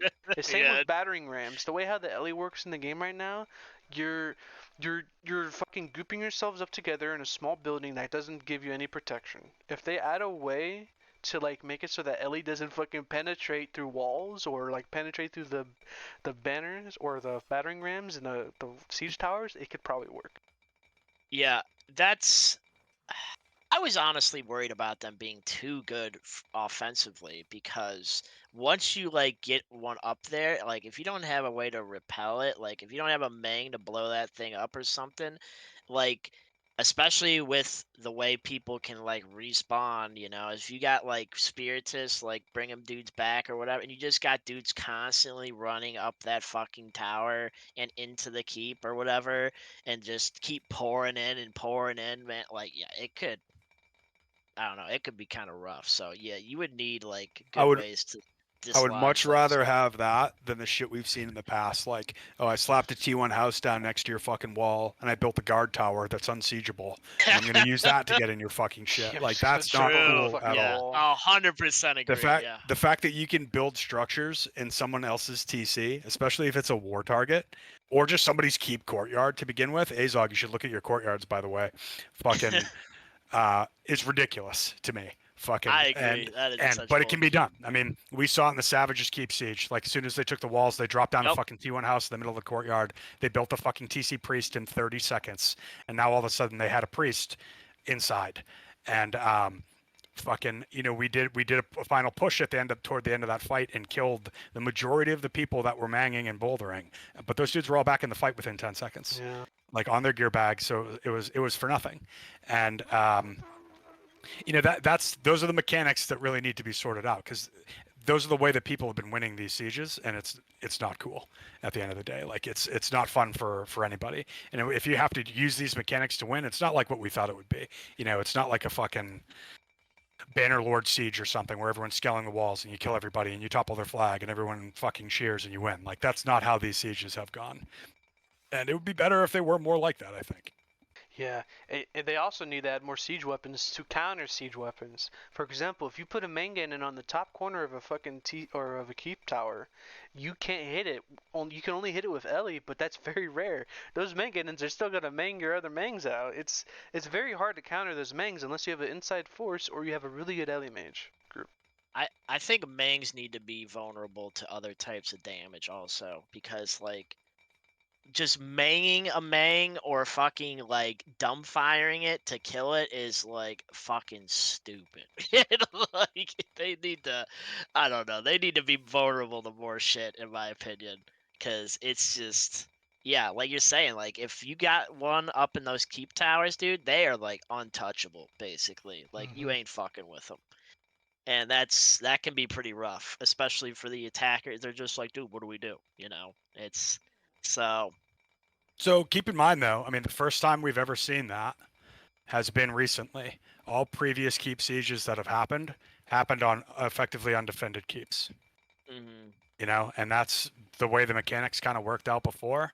And it's still kind of the way the mechanics are kind of working now, that if they have 50, 60 bodies in the keep, it is very, very, very difficult to do a keep siege. And it encourages other bullshit mechanics like logging out people inside of keep walls and stuff like that. And, you know, that's not a mechanic that should exist either. Not only should you not be able to build Agreed. TC in somebody else's keep courtyard, but you also shouldn't be able to log out in somebody else's fucking keep courtyard, or house for that matter. But you can do that shit now. And honestly, that's the game breaking shit. And you know, there's never been some heroic fucking we smashed their walls with you know 100 people 100 people inside defending, and we fought at the choke and fucking we won the fight. That hasn't happened. Like, even in the Savages Keep siege, which is probably the closest we've ever got. I was gonna say that was kind of like that when you guys The first came Savages back in. Keep, the first Savages Keep siege, you know, counter manging won the day. And the second one, you know, the fight happened because 50 people logged into the keep at the same time. Mhm. And, you know, yes, they won. GG. Like, they won with the mechanics, and I totally understand that. I'm not salty about that, but that should not have been a thing. It's not like elementalism fucking mages were firing people over the walls and they were landing in the courtyard at half health and then heroically slugging it out. Like, that's not how it went down. It's literally 50 plus people from like 5 or 6 different guilds, the entire Russian Alliance and Mythic, logged in a tower where they'd been logged out for days. So that's how that happened. So yeah. I thought most of the dudes were getting shot over the fucking backside. Yeah, they got shot over on Wednesday, and the siege happened on Friday. Damn. So that's kind of the problem with it, and that's why I have some issues with some of these mechanics. Is So yeah. what So if- they what if won. it They was a they won the game fight, mode but there for the was never that heroic choke fight that we want to happen. What if we take away the sieging and there would be a game mode for the keep? Because all the sieges are just which Zerg is the largest with the most resources. It's not really a fight most times. If a siege, if a keep is getting captured, then like it's not because of one big fight. It's because one force had way more people usually. And what if it was like, okay, you have 40 people, I have 40 people. We have to fight on a part of the supply towers for this and this objective in an instanced game mode. Wouldn't that be more fun though? So you get away from all these. I All the think logging and creating all that like stupid shit. it's kind of like, removing I'm just thinking sandbox back to elements from the Albion game if you GVGs. create like an instance fight like that, for a keep. Yeah, I think the taking down the keep, investing the money into that rather than just raise this flagpole or take down this flag, put up your own flag I think that's a way better solution than making everything so simple. Because in a sandbox, you have all these people that farm this so much gold and have so much pride into like their guild, their player, their reputation. It needs to be hard. It needs to be something achievable. It needs to be something that they feel rewarded with, something they're content with, not something that feels so easy that they could just they don't feel anything coming out of that keep siege. Yeah. You I mean, need to when have that hype. territories were decided by 5v5 UG and Albion, what Yeah, ended up those were happening was good the same days. 10 guys fighting each other around the map 24, like every hour of the day, around the clock, every day for like a year straight. Yep. And But if you make an if you would- instance fight, it's going to be the same 10 guys fighting each other around the map. Yeah, motherfucker. Every keep, This is why every we day of the don't do week, instance shit in this game, forever. right? Yeah. Right? Trying to get me to rage, all right? Nobody I else want to gets hear looking for it, so- instance and Mortal Online in the same sentence ever. Oh. I mean, that's how they're making dungeons now. They added node lines on top of dungeons, but I guess that's just But for performance. But that's still, that's it's- something different though, because anyone can go in there. It's not just restricted to that guild versus another guild. You know what I'm saying? Dude, I wish it was tied to the I wish sieging was tied to the war mechanic. We talked about the war mechanic earlier, and maybe having a leaderboard or maybe having might, but like sieging and war should be integrally tied together. And if I war deck you and I win that war, maybe that should give me the opportunity to siege versus whatever the fuck we have now. It That is would be pretty ridiculous interesting. right now that I cannot war deck more than 10 outgoing guilds. Like if I could war deck the entire server, I would, to be honest, but I can only do 10 guilds outgoing at a time. But there's certain guilds that are very large that have lots of players that I cannot war deck because every time they get a murderer in their fucking guild, they kick him or they put him in an alt guild until he burns off his murder counts. So there are very large entities that are out there that my scout towers do not detect, that my guard towers do not shoot. And I have heavily invested on those things all over the map, and they don't work because of that mechanic. That 2 people in that guild do not have more than 10 murder counts. But I can siege deck any one-man guild I want. I can spend 1,000 gold and siege deck fucking anyone at any time, and it doesn't matter. But I can't war deck anyone I want. And those 2 things should be tied together. Like there should be a system there, and maybe the winner of a war or a war should have to be fought before a siege can even be fucking declared. Is kind of my opinion on the matter. And you should be able to war deck any fucking guild you want, whether they want you to or not. We can't fight in town Thank anymore, you. so you can't use it as a grief mechanic, or not as much as you used to be able to. So what difference does it make if they have murderers or not? I should be able to war deck them anyway. Yeah. By the way, I think they should bring the fighting back in the town. Honestly, what is the fucking point of war decking someone nowadays? Really? So you don't get murder counted, dude. It's the only Yeah, reason. it's like whoop-de-doo, like, dude, it's so fucking stupid. And also man. to get pings on people if they're in a dungeon, which is so shit. Yeah. And to But get then everyone- griefed they in just town drop- they with just drop like guild while anyways, dueling like- and stuff. Like it's just, it's Or maybe so to ping the annoying. 30 people that are jumping over the walls into your fucking keep in the middle of the night. Yeah. Maybe that would be a good thing. That's like the only thing war decking is like really good for right now is it shows you like who's in your fucking territory, which is Yep. good, But other than that, it's just the system just feels bad, man. I personally really miss the town fights with war decking. I know people didn't like it because they got a lot of brainless zombie fucks in their guilds, and they're like, "Yo, guys, we're at war. Just be careful in town." And then they're getting farmed, and they're like, "What's going on?" It's like, dude, how many fucking times do we gotta tell you? You know, it's just I lived through that shit, man. Where it's like you're telling people, dude, we're at war. Watch out. Be careful in town. Why am I getting attacked in town? It's just, dude. That was the funnest part, dude, because like I remember in MO1, dude, we had this noob crafter that joined our guild, and he fucking started crafting shit in the middle of Tinder with like stacks of tungsteel on him, dude. And someone fucking killed him. It took all his shit, dude, and then paraded it around town and on the forums. It was the funniest shit I've ever seen, dude. Yeah, I mean, shit like that used to happen a lot, but like, dude, the town fights for war decking were really fun, especially in the beginning of MO2. There were some serious banger town fights, Yeah. and it's just, I don't know. I think it's fun for like guilds, especially guilds who are really like at each other's throat. You know, you see them in town and shit, and you're just throwing down. And you're like, no, I don't want any of these dogs in town, bro. You Levia know? and Legion, we used to fight between Yep. Vada and Bhakti every fucking day. It was And so we'd fun. purge each other's towns Yeah. back and forth, fucking, and it was a good time. Yep. Yeah. Unfortunate, but we'll see what they do with it. Do you think the game has fallen in terms of quality, or do you think the changes have made the game better overall that has happened over the last year? I think a lot of the changes have been good. Like, if I'm being completely honest, let's see. Fucking UE5 definitely kind of fucked the game over in a lot of ways. That's kind of different. That's more of a engine thing than an actual game thing. But I think the worst change was honestly the siege timer change. But most other things I think have been pretty progressively good. Like the game's just become more of a whole game. I just think a lot of the balance stuff also is getting very wonky because we put in mastery and that kind of buffed a lot of shit.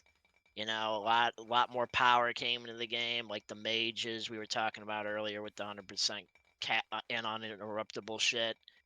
But generally, especially recently, I think the stuff they've been adding to the game has been good, overall good. I just want to see the performance of the game get better, and I want to see sieging get better, and I just want more content to come into the game, and I'll be happy. Yeah. So, what do you guys think about player retention? We know we've talked about the mastery and how the trinkets are fucking extending that shit. It's way out of reach for some noobs. And we also know that Tetsuya loves camping Fabrinum for all those yellow flag players. Do you guys think a jail system similar to Star Citizen or Arcade would help deal with this around towns like Fabrinum and Tindrum? I It'd mean, be cool. what happened to stat loss on death? You know, we talked about death mechanics and stuff. Oh, Like that was dude. an MO1 system for a long Yeah. time. And then, you know, I don't want to grief the Tatsuyas out of the game either. Like, you know, they're fucking characters and they exist. And we have a lot of them in bad company too. But if they had to suffer serious penalties every time they got killed, they'd be less likely to go kill every fucking noob they saw. And maybe if those penalties were worse when they were a yellow tag fledgling, they would fucking check their shit too. They'd be more likely to actually tell somebody to surrender and put their hands up versus just fucking kill them on sight. You guys are gonna put me out of a job though, man. There's gonna be no red players left because, man, I'll tell you, red players don't like dying, like more so than most players, dude. Like red They players don't. generally, they like dishing it out, bro, but they don't like taking it a lot. Now this isn't all red players. Some are sweeties, you know, some are good dudes, but a lot of the time, dude, red players can get pretty salty when you kill them. And if they had stat loss on top of that, dude, they'd be losing their fucking minds, man. And like no one would want to be red. So, I don't know if stat loss is the call. Like personally, I didn't give a fuck about it in MO1. Like I was red for a little bit in MO1, and I was like, oh, this is crazy. Damn, I didn't know that happened. And but Yeah, it'd be jail or something like that would be cool. I don't think they could really implement it in a good way, like in Star Citizen or in like they had it in Arcade. The arcade system was really cool because there was a Yeah, court yeah, system, and if you yep. did some bad shit, you would get sent to a court where the entire town judged you for fucking I loved it, wrongdoing. dude. When I became a juror for the first time, I'm like, what the fuck is going on? And I'm like, this is sick. Yeah, but it's definitely pretty cool. You know, or they could even have like events in game, where like someone gets like caught and like the trial happening tonight, at like fucking, 10 Yeah, o'clock in the Fab Square. It's just, Midnight ABC, dude. yeah, That'd be I so mean, cool. yeah. It would be interesting to have something like that. It just would be, yeah, I would wonder how they would go about it and make it cool. But yeah, even like if you went to prison and you could break out of prison or some shit, or you could break your friends out of prison, that could be fun too. So, but yeah, again, maybe they'd throw you in like the Riser dungeon or something, or the Talus Riser dungeon, even worse. Oh my god, uh, but or there'd be some little jail somewhere, out in the middle of nowhere. But Honestly, they could even just make the reputation system a bit more extreme. Like it's easier to gain rep now than it's ever been. Like I Yeah. remember the old running parcels days, and I used to just to be able to get back in Nevada, I would have to make fucking 20 trips to Bhakti every fucking day, and then do it again the next day, just on the graveyard PvP that we used to do up there. And like I don't miss those days, but maybe if you kill a fledgling player or something like that, you took double rep loss or quadruple rep loss or something like that to disincentivize you killing this kid. Like, oh, is this kid worth me eating 5 murder counts? One way or the other. That could make life a little bit easier, and it's not really super exploitable one way or the other. I'm not saying make them immune to death or anything like that, because everyone would just exploit that mechanic, but make larger penalties for actually killing them. And maybe make the rep penalty, like, because in reality, like in MO1 or in UO, red players weren't running around in town and with their pocket mage on the fucking roof trying to bait people into fighting them and stuff, like fucking, and that is absolutely what we see here. And I guess like I really don't think the rep system is that like bad, because how many Tetsuyas are there even in the game, right? There's Tats, but like there's Panini. there's She's Panini. definitely Like blasting aside people. from Fab, where are fledglings getting griefed? Well, I Like in think what the city? main issue comes from where Maybe if Hilspea. if But like pretty much Tetsuya, every other city, a fledgling can go around and just like learn the game and not get like griefed by red players, I think right? I think the So main outside of issue. like a 2 kilometer radius, the entire map is open to basically just fuck off and do whatever you want, I would agree with that, right? honestly. So Yeah. like the fact that there's like a dozen guys sitting outside of Fab like killing people, okay, like it's still like a gameplay. It's their gameplay loop. It's like, but like you could just go somewhere else. Yeah, I'm know? very unforgiving with this stuff, honestly, because like I think, dude, look, if you are getting farmed by some fucking red player in Fabridom, exactly like Roy said, You just could go just go to somewhere else. Tingram. Just Like go, go like, to friggin' figure it out. Stop banging your fucking head against the wall and acting like I'm yeah. getting griefed. Well, fucking Like maybe adapt, go to a motherfucker. different bandit camp. Like, Like, goddamn, go to a different bandit camp. That's it. Like, and you're probably not gonna get. They're probably not gonna find you. I'm gonna be honest.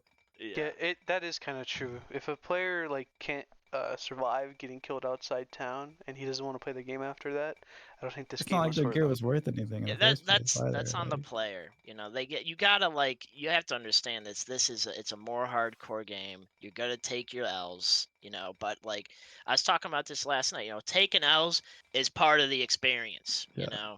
You I gotta mean, other you're games like have a lot more griefing and they have better player retention because of their gameplay loops are different, right? Like, dude, you spawn on the beach in Rust, instantly dead, and like 50% of the servers, right? But like you're still spawning again. You just go to a different mining outpost or something, right? well, Yeah. Like the gameplay loop is rewarding enough that like to get over that hump, right? And this game, yeah, like the griefing is really like it's like a 2 kilometer radius on the entire map. for But fledgling. it at does. least, People right? freak out about it because it's happening at the beginning, you know, and it's like it's always the dudes in the fab graveyard getting their brains dunked in, you know, and then they're like, people are freaking out because they're like, oh, these people are gonna quit the game, and now our game is like we can't lose any more people because the numbers are already low, and then like it's this whole like chain reaction thing, and it's like, oh, we need to focus on the new player experience, like, dude. I am so sick personally of hearing about the fucking new player experience, man. Like, if it was up to me, I drop them in the world. I fucking give them the Tindrum fucking garden experience from MO1. I slap them on God. the ass. Go get them, Tiger. You know, like And then he just fucking gets exploded by a fucking third caliber that's mortal, baby. That's mortal, you know, and you learn by just being out there in the world. You don't want to give them this handheld coddled experience that's not representative of the Right. rest of the game, you know. Even if you did that, like as soon as that's over, like they're just gonna go out in the world and die to some other guy, like, and then Yeah. they're gonna learn the same lessons they would have learned, like they would have learned it like a week later.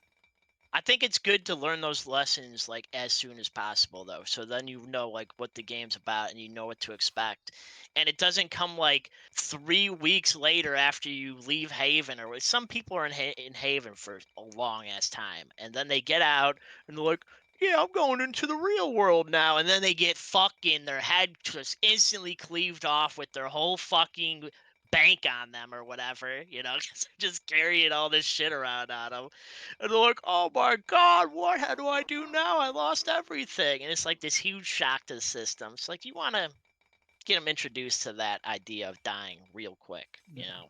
I do think that like fledgling shouldn't get killed in town, or like that part feels really bad. Like, Hey, that's just part of learning the that game. lesson actually feels awful. Yeah. But that really doesn't happen much. Like, you know what I mean? Like with all the guards and stuff now, it's like I you fell just in love spawn with guards and stuff. MO1 when that happened to me. I was like, wait, this guy can attack me in the town? I'm like, this game's fucking awesome, man. Like, you gotta like be on the lookout, you know? It's like Yeah. it's I feel like it's more immersive because of that. It's like you really gotta like pay attention to what's going on. This isn't some like you just turn your fucking brain off in town, wow bullshit game, you know? It's like you gotta like be aware, you know, you gotta think about the shit you're doing. You gotta think Dude, about when the I was people brand you're new, around. like I was training Ellie and Fab, and I cast Wellspring like outside of town, Mhm. which doesn't do any damage to anyone, by the way. Like, it just applies drenched. And I caught 20 murder counts because an entire guild they jumped into the wellspring and then they killed themselves, and then they all murder counted me. And like I Damn. didn't understand how the rep system worked. I didn't understand how the murder count system worked. So like now I'm like barred from the only city I've ever played in because like I made people wet. You know, like Hey, at least it was a learning experience though. I did. That's the important Yeah. part. I griefed a guy in Vado who cast Wellspring once. Like, Oh shit. But I don't know, man. Like I think that's part of the beauty of Mortal, you know. It's just like you go in, you know, shit happens, you fucking get killed, you learn from it. You have these fucking funny, fucked up experiences. It's just everybody's so focused on like, oh, I want to win and do good and be good. And it's like, bro, you don't get to get there without fucking taking some L's first, without getting some lumps and learning the game, you know? It's just I don't know. Maybe it's just this new age gamers, bro. I don't know. Maybe it's the people who want their time to be respected. You're playing an MMO, bro. You ain't respecting your own fucking time. So, but that's me personally. That's how I see shit. I think the best way to keep players in this game is to stick to the main pillars of design that the game was about, which is a full loot MMORPG in an open world sandbox that is like heavy on the melee slasher fucking gameplay, and it has magic and all this shit. And sieging, large scale combat. People come to the game for the PvP. You know, people aren't really coming here. I think I saw Fred talking about earlier. They ain't coming here to farm risers, bro. You know, it's like that's not like the main attraction. That's just something you do maybe some people enjoy doing that. You know, you can do other stuff too. You can, you can go and fish and whatnot. But it's all good. In the end, people want to see heads roll. Yep. Yeah, there's plenty of games they can play that don't have PvP if that's what they're interested in. Yeah, Monster Hunter for sure. Yeah. One of them. But yeah, I mean, even you don't have to PvP in this game if you don't want to, but you will be PvP'd upon. So that's like something, I played like that for a long time in MO1. I wasn't really looking for a lot of PvP. I was just like a thief, but I knew I was gonna get PvP'd upon if I was out in the world and like transporting stuff and whatnot. So, you just gotta accept that that's part of the game, and you gotta play around that.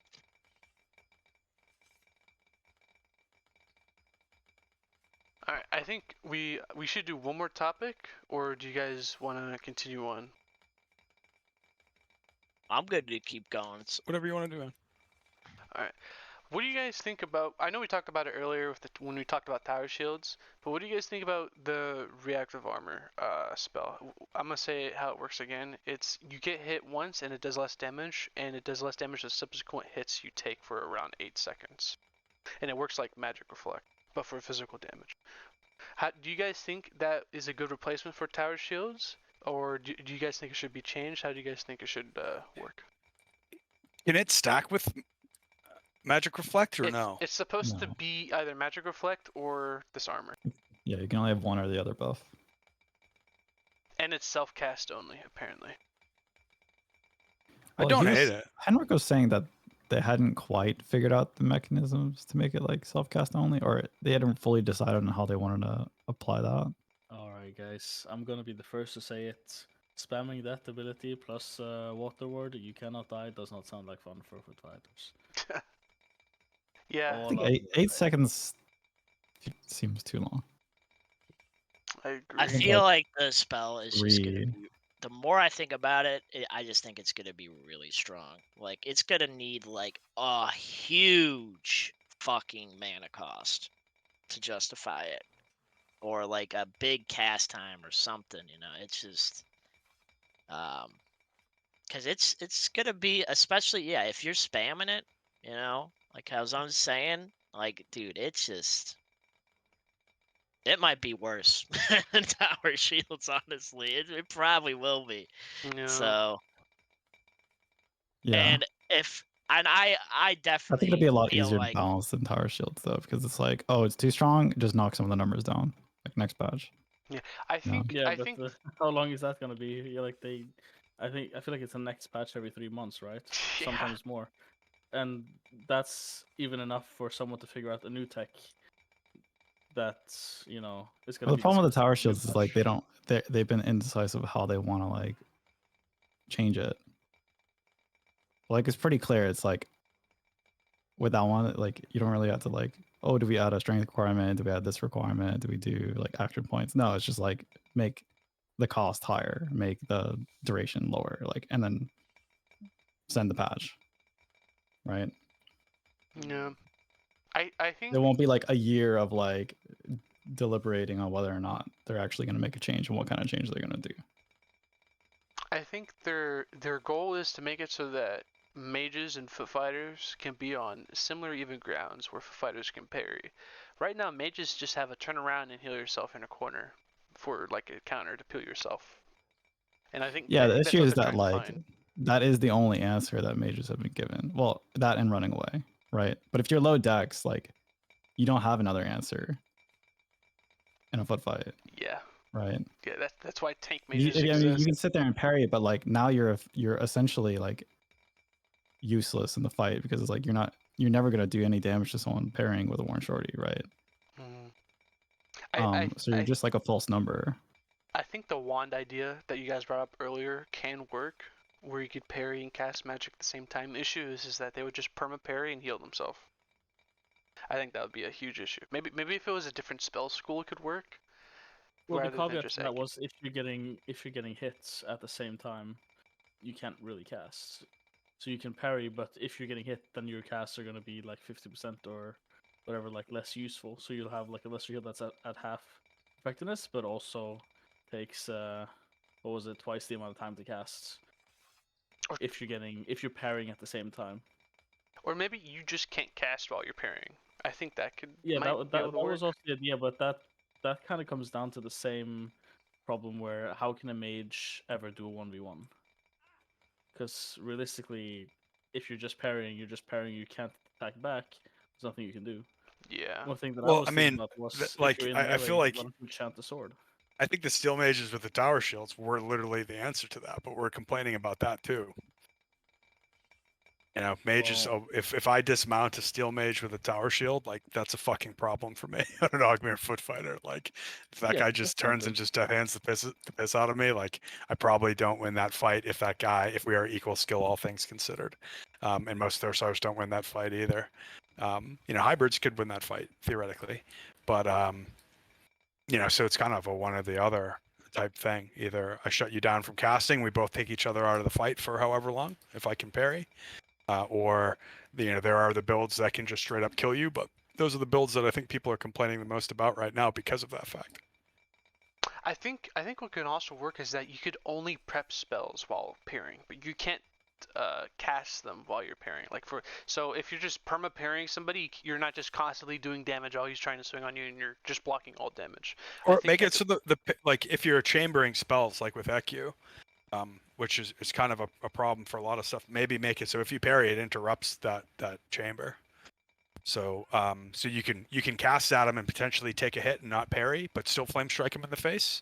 But you're going to take a couple hits for it when you do it, and then you can go back to parrying again, and you can maybe cast the spells while you have your wand out, run around at full speed and everything like that. But if you switch to defensive mode, you can't necessarily just keep those chambered, at least for those spells in particular, because the other stuff I don't think is as big of a deal, to be honest. Like when you're talking Ellie or you're talking Necro, you know, you like to death hand somebody, like you need to be in melee range anyway. Effectively, you're risking getting hit. For Ellie, like you know, you can't sprint around with your firewall charged, ready to drop at a moment's notice. But you can sprint around for 20 seconds with a flame strike in your back pocket and then dumpster it on somebody when the opportunity presents itself, and that's where it would kind of be OP. My problem with the pairing mechanic is like, although pairing is very fun and like, I think the melee combat is kind of the biggest allure of this game, like fun wise. It kind of destroys the class fantasy of being a mage. Because like fucking Gandalf parried. Yeah, I saw that. Well, I movie. mean, okay, yeah, okay, Gandalf parried. But I think most people, their fantasy of being a mage, like, oh, I'm getting into a fantasy MMO, like, I want to be a mage. The mental image is not, I'm gonna be in melee range, ding, ding, ding, ding, and then hit him with a big spell, right? Like, and so like, it is very fun when you get into it, but like, the idea of like being forced into that kind of playstyle as a mage, like, kind of for a lot of people destroys the idea of like being a mage. Does that make sense? Well, Yeah. I think I don't think it was ever supposed to be like that. I think it's the tower shields and this fucking 100% concentration bullshit has like pushed it that way. You know, Yeah. where people I also think they are don't want just to like wear a shield and put their face in the corner, right? yeah, but it's But like it's like- generally you want to not be giving up your ground as a mage. You do not want to be in melee unless you're like death-handed somebody, you know. But Yeah, like I think that's like Water Ward supposed is to the be closest thing risky. to like the mage fantasy, but like it's really not good enough to like, you know, where you can like be casting and standing your ground, right? But yeah, you know, it's just I don't know. I just think that it's.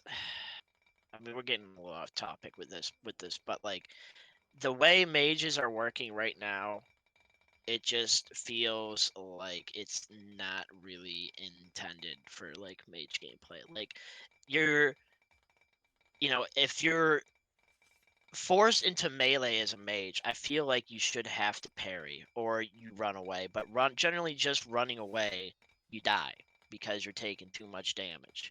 So What you used to have to do is parry as a mage, and then you call for peels, or you try and juke the dude on top of you or whatever.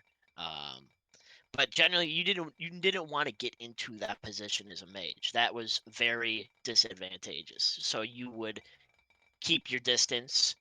That's why you're supposed to be aware, and you're supposed to be good with your positioning as a mage, because that makes you live longer and perform better and cast more freely. Because if you're parrying somebody, you ain't fucking casting on them. So Yeah. And it's like, if and I'm playing a mage, I want to be casting, right? It's like, but now I it's wanna like sit so there parrying brain people. dead that you can be in melee and you can cast and you can just sit there and absorb damage. Like, it's fucking stupid, man. It's Yeah, just but here's the question though: did you ever actually play mage? yes. I was a mage player for fucking like half the game, dude. I Zero was started. a dagger mage. Like Zero came Uh, up and fucking when dagger No, yeah, mages were but mages. did you play it? Here's the thing, right? Now that have you tried it to actually play it now? Because like in my opinion, it's more favored into mages. It's just overtuned. Like the fact that you have concentration now gives you the opportunity for counterplay. Then you have the tower shields on top. Yeah, that's a little bit too much, a little bit too much. Like if it was round shields, I'd get it. It would be way because then there's counterplay, right? But exactly. the That's what tower I'm shields asking are for. too much. But the fact that like concentration with tower shield is supposed to you have to remove one or the other. But I think the fact that if you have round shields, you actually have a hitbox, but you could like jump and look down to like remove the hitbox or do something, right? So there still would be skill to it, but you'd have to spend something. Like if you're jumping around, you're spending stamina, right? You have to do something. I think the fact that you can just be a skeletal mage with a tower shield running, or I mean a skinny mage with a tower shield and being tankier than a foot fighter, while also being twice as fast as your regular foot fighter is very ridiculous. Which puts Exactly. mage in like the mages are now the apex predators. I would not hate some sort of interaction between armor weight and concentration, to be honest. I think that should Yeah. be a thing. I think that should definitely be a thing. Like tower shields, if you get equipment hit, it should interrupt you, or it should have like a 50% concentration reduction. That honestly might be the answer. Like armor weight and concentration kind of sharing some stuff there. I mean, you don't really see human mages wearing light armor. They don't need to. Like, I mean, even on mine, without a shield or whatever, like I can wear 15 weight armor and have 80% mana regen or something like that, which is significantly better than a Sheaver that can wear 6 weight armor to get the same mana regen. But then maybe you'd see a diversification of builds. You'd still have heavily armored mages because they're there for their survivability, whatever. And for group play, that would still be super strong. If you had multiple steel mages cross healing each other, it would be just as strong as it is today. But you would also see, maybe human mages in light armor, and they're there so they can't be interrupted. So they're literally fucking death handing you in the face and making those dangerous plays that they require 100% concentration for. And it doesn't nerf the piss out of the Sheaver mages. They're kind of playing that style already, or at least a lot of them are, the high skilled ones, and they'd still be playing that same style. But then putting on the shield, even if they didn't change anything else, would eliminate their 100% concentration. So they wouldn't do that anymore.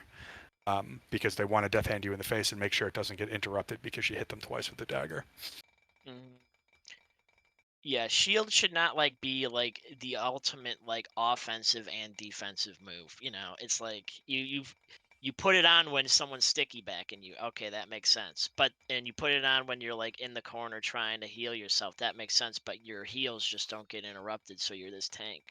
But then you put it on your back when you go to death hand somebody, because now your survivability goes up a bajillion %. Because they're hitting your shield, and you're just turning around and flicking death hands at them and doing insane damage. So yeah, it's I don't know. So You can't have the best of both worlds, really. What if when you put on the shield and you're above this and this threshold of armor weights, you lose a certain amount of int or magic capabilities like magic power?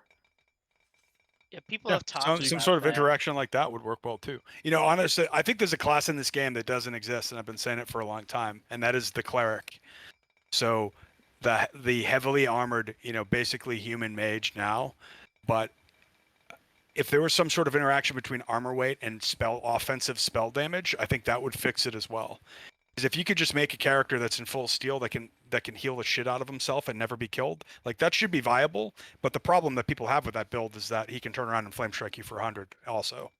But if you couldn't do that, if you didn't have the offensive capability because your defensive capability was so hard, you'd see these battle clerics around the battlefield that were literally frontline healing, that are pulling out weapons and parrying, and stuff like that. And you kind of expect that. Like, we call paladin builds, but they're just hybrids in heavy armor at the end of the day. But actual paladins and clerics in this game would kind of be cool. And maybe armor weight should affect offensive spell power. Maybe that should be a separate stat that's on your paper doll. And if your armor weight is over 10, you start losing spell power. The higher it goes. You don't lose defensive spell power, so you don't lose your lesser heals or your greater heals or anything like that. But you do lose offensive, so your flame strikes are gonna fucking suffer for it. Yeah, it could be an interesting thing to do. And I also think that's, how they're adding the adrenaline, or it's basically like the concentration for focus fire, right? So like, basically, if you take too many hits or parry too many things, you build up adrenaline, like Henrik was talking about on stream. Should be something similar for magic damage, in my opinion, because the time to kill right now is just so fast. Especially when fights are so far and few in between, it makes it not really worth it. There should be some sort of outplay mechanic. If you're 3 people and they are 6, you shouldn't just get 2 flame striked in the head and you're done for. Should be like, okay, if you get flame striked within the next 6 seconds by the same spell or by magic, it has like a higher chance to get resisted, something like that. Yeah. Which also would incentivize mages to cast different types of spells as well. So let's say that someone's casting Echo, well, the other guy has to be casting Necro, or has to be casting Spiritism or Elementalism. So you don't have just people spamming shocks to kill someone. Yeah. Because the time to kill for 2 hybrids or 2 mages that are casting shock at the same time is like 3 seconds time to kill for a Thursar. With like 220 HP, that guy dies so fast. Well, if you think the opposite, if you have 2 Thursars versus a mage, it's kind of similar. Well, yes and no. Like, if you're a fat mage with a shield at this moment in time, it's not necessarily the same. Yeah, I guess. You can survive for up to 35 to 50 seconds, even if you're spamming Water Ward and healing yourself. If you're in the corner with a tower shield, depending if you're an Ogre or a human fat mage, like there's a lot of things you can do. One thing is you're not winning the fights, right? Because winning 2v1s in this game is pretty hard, especially if you're a mage versus 2 footies. The only way to really do that is if you're a dex mage and you're just outrunning them and resetting the fight constantly. But it's those things, if they can make some checks and balances for what's absolutely possible and what's not, it shouldn't be, oh, the enemy team has more mages, therefore I just roll over and die because I'm gonna get shocked to death. It would be nice to have some sort of interaction where, okay, you took so much magic damage from Ecumenical, now the next 3 spells are gonna get resisted or something like that, just to mitigate the mage bank. Because I'm all for the possibility of just getting spammed healed. That's great, corrupts and all that, but just with the amount of flat damage that comes from magic, it's just a little bit too much. Yeah, I want to say one other thing. I just saw a comment about countering Death Hand mages 100% of the time by grabbing a Reflect Pot. Okay, guys, let's be honest. Reflect Pots are nice. They can be very clutch at times. They're a good utility to have. Like, I love using them. But, dude, a good mate, like, you need to be in the right position. You need to be, like, at the right time. And like it's very situational. Like if a good mage is watching you and he sees you take a little sip of a pot, he's just gonna fucking spurt you, and then he's gonna death hand you. Yeah, Like, and you can't like constantly chug MR pots one after another. He'll just spam it on you. Yeah, and you gotta wait too. That's the problem. And if you there's a chug difference an with MR them. pot, guess what? You ain't chugging. You're DH pot. You're just sitting. Oh, I'm not thirsty yet. Hold on. I gotta wait. Oh, I'm dead. It's a big trade-off, and it's a gamble a lot of the time. So, and also let's not even, we're forgetting the whole part of this regs that you can like buy. You can buy spirit boxes at the vendors. You can buy fucking a lot of regs, at the vendors. You know what? You got to go to the fucking broker to buy a fucking MR pot. That's like 15 to 20 fucking gold. So this dude just casted a spell on you. That's the equivalent of maybe like what, a gold, and you got to chug your fucking MR pot. You know, you I got to mean, sip a one unit of that. of Amor Pot is like 1.4 gold. Okay, but still, you see the difference between buying something from the vendor that you can get all the time and then going to the broker and buying something that you might not be able to get. Like that is a, you know, it's a luxury to have MR pots basically. It's not like this thing you're going to have all the time. It's just we need more concrete like ways to like deal with magic and negate magic damage and stuff like that than just chugging an MR pot. Like there needs to be a kick or something. There needs to like cancel magic. People have talked about like an ability that is based off size, like a magic block or a parry or something, you know, that you could put skill points into, and then you can be like an actual psi fighter or something like that. Because yeah, as nice as MR pots are, or magic resist pots or whatever, it's like I don't think that's the answer alone. It's just it's too kind of like just niche in my opinion. I mean, today I went into the to the vaults and I was fighting a Dex Mage on my Ogmere, and it was just like he walked up on the Thursa that I was with, death handed him 3 times, he was dead. But I had MR pots, so I kept spamming the MR pots. But what then just ends up happening is the mage runs out of mana, runs away, resets the fight, and I can never catch him because I'm an Ogmere, because I'm just getting Dex diffed.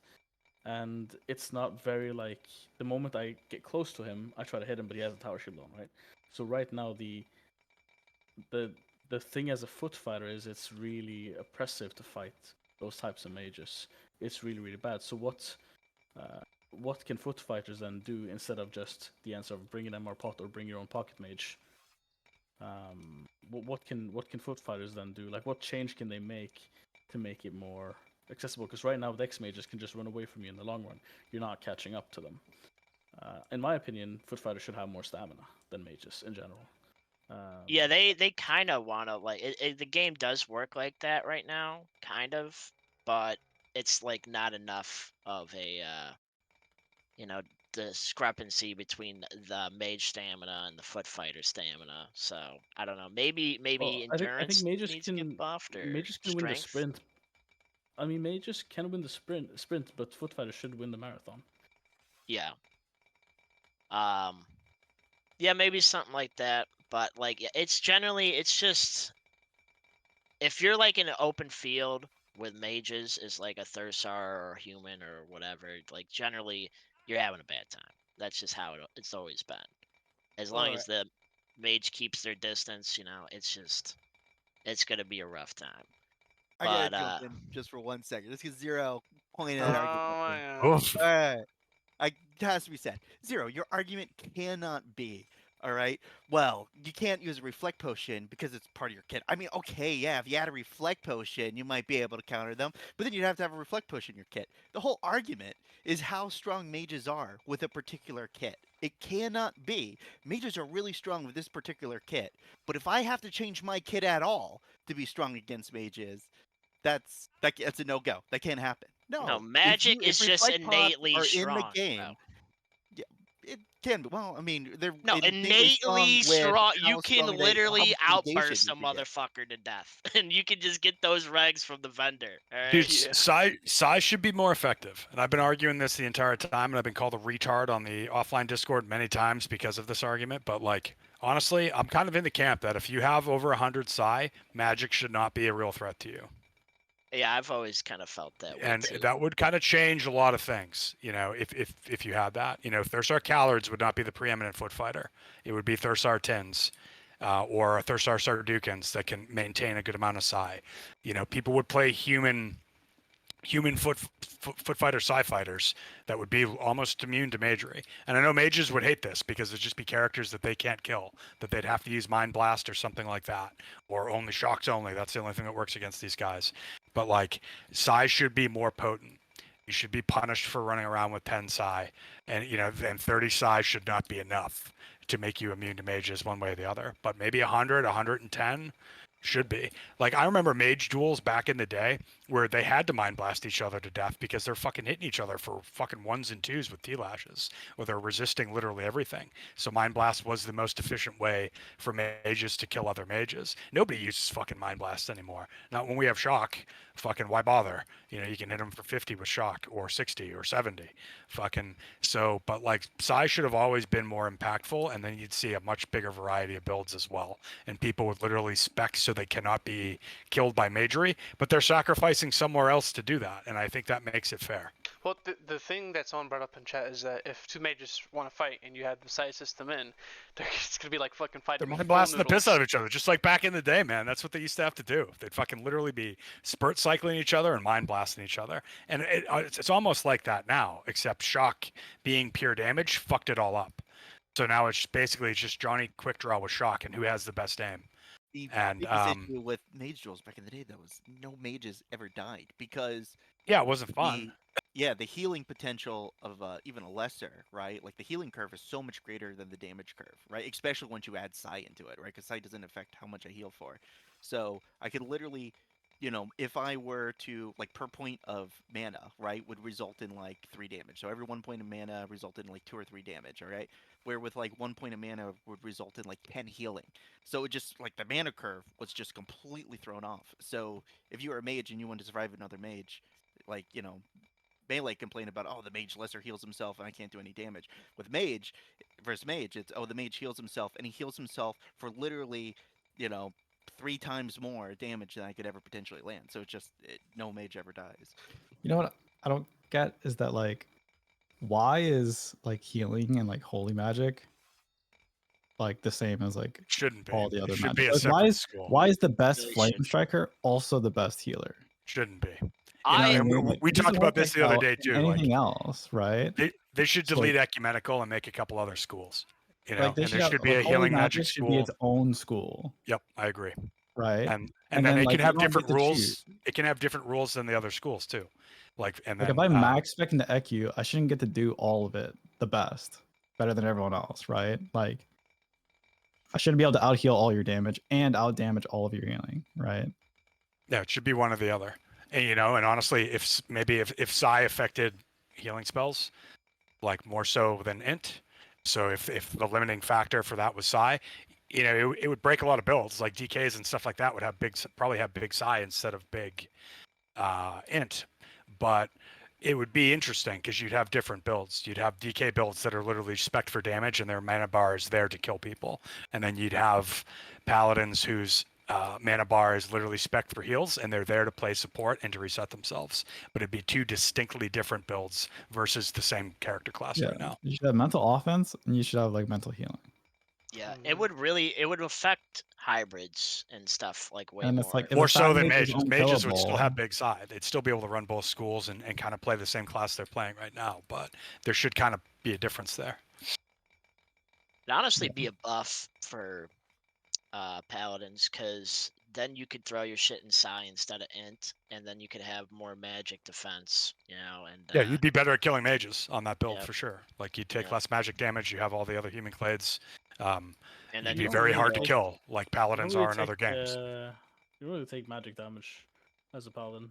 Like, it's really hard for a mage to kill a paladin. I think. Yeah, but that's because you're using reflex and you're using your clades and stuff like that. But I mean, most paladin builds that aren't running triple adamants or whatever, they have to sacrifice. Hey, what are you Psi. talking about? Right. I mean, I run 20 Psi on my paladin. You know, he's just rocking topazes or whatever. But yeah, once you get to endgame rings and you're running Ognium rings and shit, yeah, then you don't have to make any sacrifices whatsoever. But you know, most paladins have lower Psi or have comparable Psi to an average foot fighter. So you know, if you had, but you could reverse that though. You know, and you could have 100 Psi and 20 Int instead.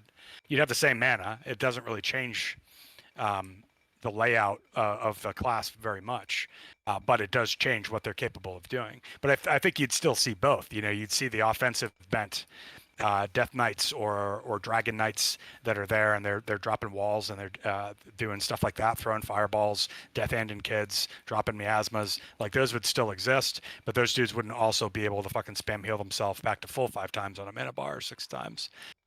Whereas the paladins would be able to play frontline support, drop heals, heal themselves, reset. A lot of times it'd be really hard to kill, but their offensive output would be roughly the same as a foot fighter.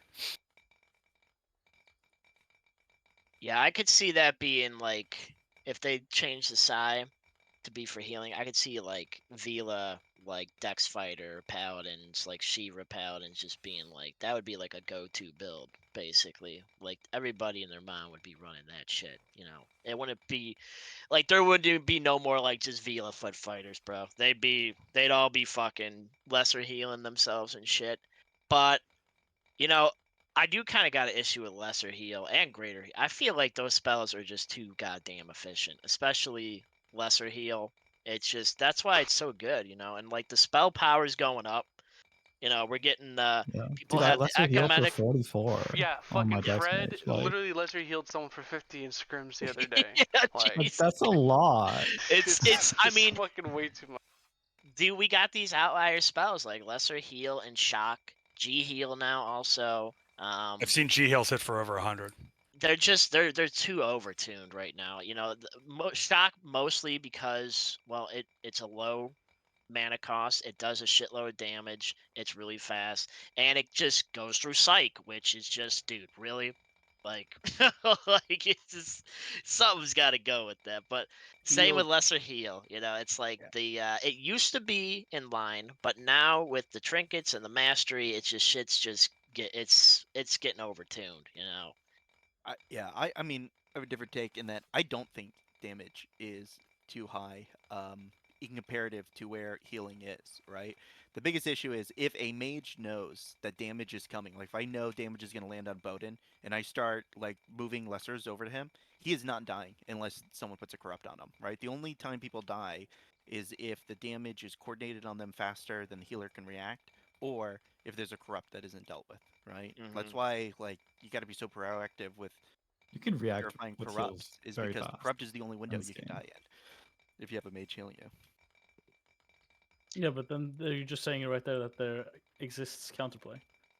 What we're talking about is how there exists so little counterplay for a lot of the stuff. Like if you got 3 coordinated mages and they want someone to die, and they got 3 flame strikes, damage is overtuned. That person, whoever it is, will not survive. I mean, if you stick 3 people on anyone and they don't stop the damage, they're gonna die. But Well, like, yeah, I but don't the disagree with the necessarily counter that. is I'm just saying melee the healing damage is curve count. crazy. Whereas magic damage, like 3 flame strikes, they're just getting ripped. They might magic reflect the first one, but they're getting ripped by those other 2, and then I think I know. I think like What with do you the think whole about like, 20 outbursts simultaneously? I've been mean, on the How do other you end feel of about that. that? It ain't fun, dude. It ain't fun. I have a solution for it, dude. the hit scan If- is not fun. If you like, could, if like just how people could just parry melee hits, right? What if you like every time you blocked, you took like 50% less magic damage? Like you could say it's fortifying your mind every time you block or parry a magic spell. That could work. That could definitely be. I a feel thing. like it'd have to be like a skill. Like I've talked, like Foe was talking about this. He's very passionate about the magic countering, parrying, and like you'd want it to be like a skill that you like hit and gives you a little window. So like if you're expecting, to get hit by magic in the next like second and a half or 2 seconds, even maybe it scales with your psych, gives you more of a window or better cooldown or something, and then you hit that, and that's basically like a resist or whatever. It would have to be a And very specific parry, because what you wouldn't want is, oh, this guy parried left to go parry this guy's, left attack, and oh, look, he also parried the magic ability. It would have to be like, oh, it only works on parry down or parry up or something like that, Well, so that people aren't just like randomly parrying. it magic doesn't have to ability. be like a parry where you take no damage. It could just be like a regular block where you take some damage. For example, yeah, that's if why I you was saying like a resist kind of, yeah. but maybe not a full resist. You're still taking damage, but you're What if fucking something like taking a that? big chunk off of What it. if something like that was a weapon ability, though? Because they talked about the adrenaline system and stuff like that, and I'm imagining that that's probably going to give us some new offensive tools to fucking batter each other with, one way or the other. But what if it used the same pool, the same adrenaline pool, so it costs something, but then you basically had some sort of ability that was a half-ass magic reflect or whatever, like a brace or something like that. So if you knew that guy was about to death hand you, if you knew that guy was about to flame strike you, you could do something, maybe hold your weapon up front and then take 50% damage or something off that next spell. But then it also is you're losing your offensive melee output for that because you're trading the adrenaline that you built up, to mitigate some of the damage from the spell. What about Yeah, I something could like I that? think that could definitely definitely see work. that. I Yeah. think that could. I think that's a solution for it. Because then it's just like I really hope when they do come out with abilities that it's not like, oh, here's one fucking ability for swords, boys. Here's one for fucking axes. Yeah. Like, because it'd be a long time coming if that's all it is, to be honest. I think But- that could work if you have like max blocking. It could be a skill you get from having max blocking. You could fucking block partial magic damage from it every time you block. I think that could Yeah. definitely be a thing. Or if you activate like the skill, like you said, that you have slotted on your hotbar and you have reduced magic damage every time you block. Yeah, and Yeah, it's not like something you'll be able to do it to every fucking spell, or you'll just die. You're not obviously you're not hurting the guy. You're just mitigating a little bit of damage to yourself when you do it. Or better yet, every time you block magic, you like lose mana. That could work too for Psi fighters. If it came The- from that pool. Yeah. All The I know is issue- there the needs to issue be I see- something like that. Like we need something like that where we can reduce some magic damage. One of the And, issues though is the mana curve, like the mana cost of spells, right? Is kind of predicated on like potential damage and the amount of damage you can land and stuff. One of the biggest issues mages have, especially any mages with a smaller mana pool like Dex mages, is you may only have enough like theoretical mana like in the tank to kill like one guy, right? And the moment that you start missing a spell or like you might only have a mana and as a Dex mage to miss one, possibly two spells tops before you just do not have enough to fight the guy in front of you, right? And then you have to reset. So I think if you start changing the curve of what damage mages do, right? Whether you're changing the curve because you're adding a block ability or whatever, or you're changing the curve just because you want to nerf how much damage mages do. The thing that needs to be accounted for is how are mages getting either back mana or is the mana cost of spells being adjusted across the board, or you're just gonna have this scenario where mages spend even more time just completely fucking without achieving any effect. People have with mastery and shit though. Mages definitely have a lot bigger mana pools than they used to have. Because I watch everybody's videos. I see mages running around with 260 fucking mana these days, and the fattest fat mages used to walk around with 240, but like the average Dex mage ran around with like 180, 190. Back before rings, before trinkets and everything like that. Now the average Dex mage is running around at 230, 240 mana, Yeah, which it's also big as affects mana regen and stuff like that too. The bigger your pool is, the faster it regens. So that kind of all stacks. And yeah, in the 180 mana days of the dagger mages, yeah, if they foam T-Lash you like the old Wombo combo from back in the day, they maybe had the mana to kill one guy before they would have to kind of reset. But these days, I think it's a bit more forgiving than it used to be. But yeah, I'm still fine with that though. If there's some sort of melee counterplay to magic, maybe have it come at it doesn't use all the mana. Maybe it only uses 50. Like if it gets blocked, you only use 50% of your mana, or something along those lines to kind of balance it out. Because what the melees are really complaining about is just time to kill. That time to kill has become too fast when you can literally eat 2 flame strikes and be full dead. 2 spells just fucking put you down from 100 to 0.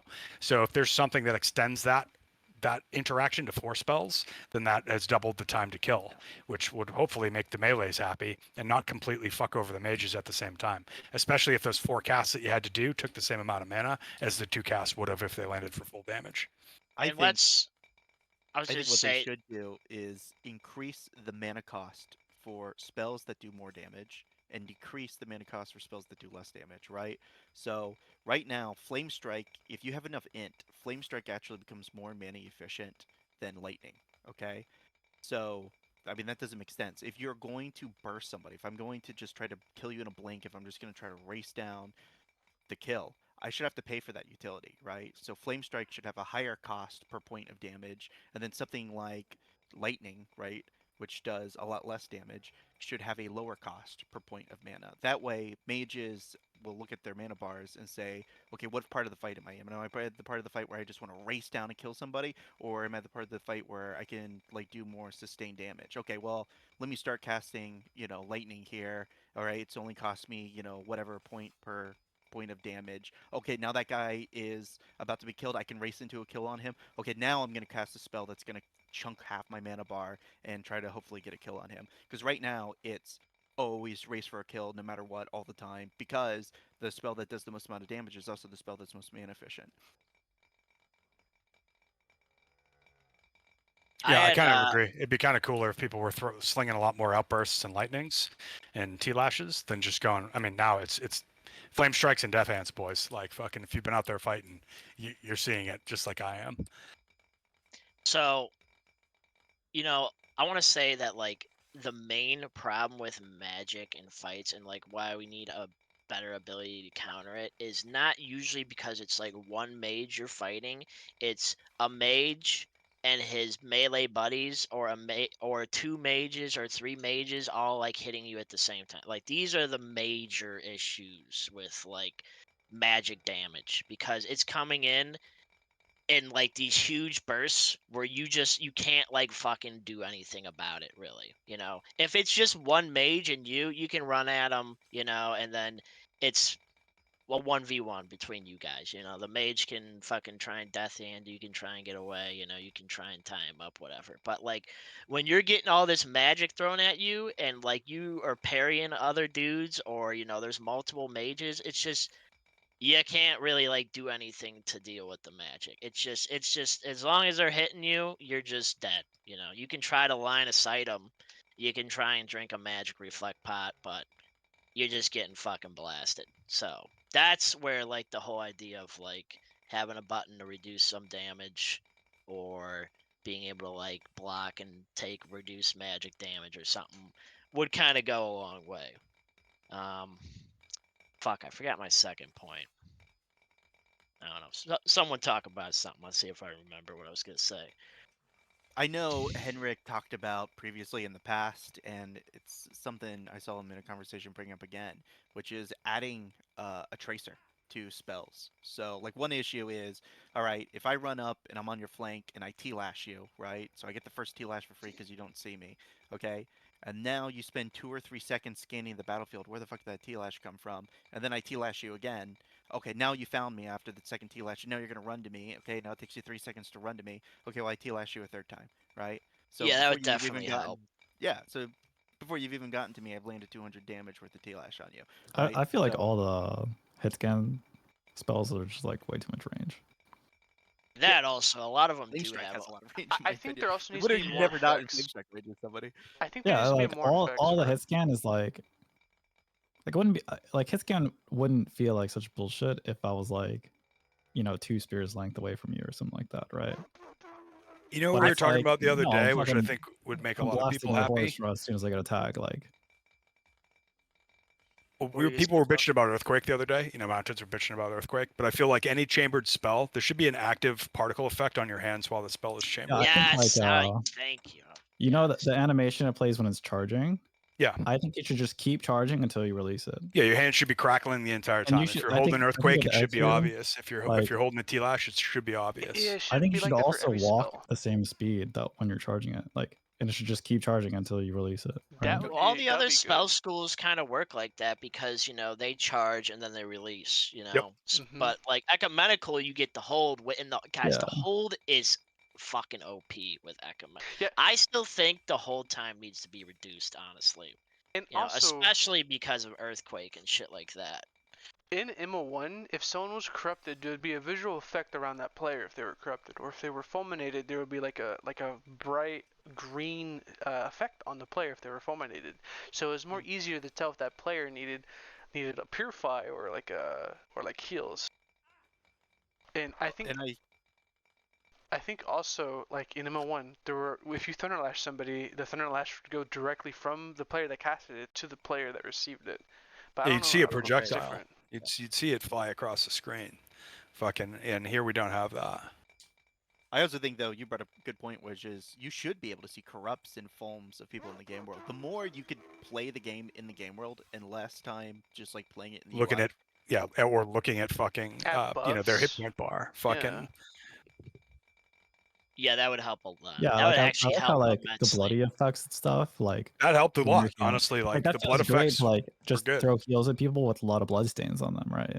Yeah. True. I don't have to Also, like they'll let you preemptively coordinate scan their damage as health well. bar. Let you see, oh, that guy's at half health. Let's coordinate the damage on him. 3, 2, 1, switch. Yeah. I think that would add a really cool skill mechanic to it too. Yeah, because it can, especially in the big fights, it can be hard to like track somebody's like health bar. Like, you know, they're calling out for something or whatever, and you're trying to like Yeah, find them, and just then you swinging, do, and you're dude, like, and then like you just go for the heal, and then you're like, oh wait, they're corrupted. Oh fuck. You know, Yeah. like it's like yeah. But so yeah, seeing those effects on people would definitely be pretty good. You know, people wouldn't have to call it out as much because, dude, the amount of times dudes have not called out that they're corrupted. Like when I used to play mage a lot, you know, and I go to fucking G heal them, and then I'm like, dude, you're fucking corrupted, you know? Like you gotta call that shit out. But if you could just see that, you know, then it's like, then it's way easier for you as a mage to just be like, oh, boom, purify, heal, boom. Yeah, it used to be way worse when there weren't no like buffs Yeah. that shown that you were corrupted in beta. It Oh used to be yeah, way worse. dude. Oh man. Yep. This Oh, is I my- just saw my Nebulous just said they're buffing magic resist potions in the next patch quite significantly. Well, that's interesting, but I don't know, man. I still feel like potions is not the answer to like combating magic. I Like, think I think they it's- should just buff the clades like Mind Shield and like, well, that's good too, but like or that's like very not the specific. value, but like the cooldown. Like the cooldown is so long. I You know feel what I like mean? everybody needs a like there should be an ability under like mental training that is like magic defense or whatever, you know, and then you can put points into there or and Yeah, we then talked about that back in the day. So just like, under where aggressive stance and defensive stance are, you also have magic defense. And it's this fucking skill that you train, and the more you get hit, the more resistant you become. And you can put 100 points into it on your build, and maybe that gives you 20% fucking native spell resist or something like that.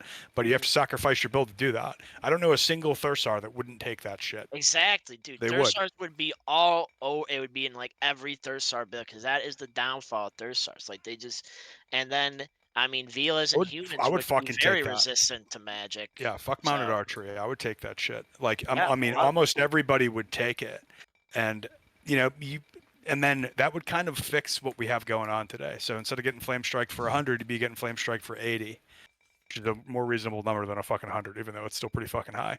But Dude, I really think they should just reduce the cooldown on the clades. Like it'd be really fun too. Like if admin was like 1 second cooldown, and you managed to toggle it correctly through it, like in a that would 1v2, reward skill-based it play would for be sure. very high skill and it would be very fun. I think right? I think it could it shouldn't be You- only tied to clades though. Like how I mentioned earlier, if you could block magic, not completely negate all the damage, but just block like 20% of it with the skill that you mentioned, I think that'd be a very good skillful encouragement for fighters to like grab that skill so that you could block magic damage so you don't get mage banged to death. yeah, let me get it straight. That's the skill I want to have. Like, I don't want it to be like a just straight passive resistance. I think it has to be skillfully Yeah, make it a used skill, to like- negate damage. Or like Mind Shield, right? It's like 15 seconds on, 30 seconds cooldown, right? Yeah. So now you have burst windows, right? Yeah. But now it's like the cooldown's so long, you get 1 per fight.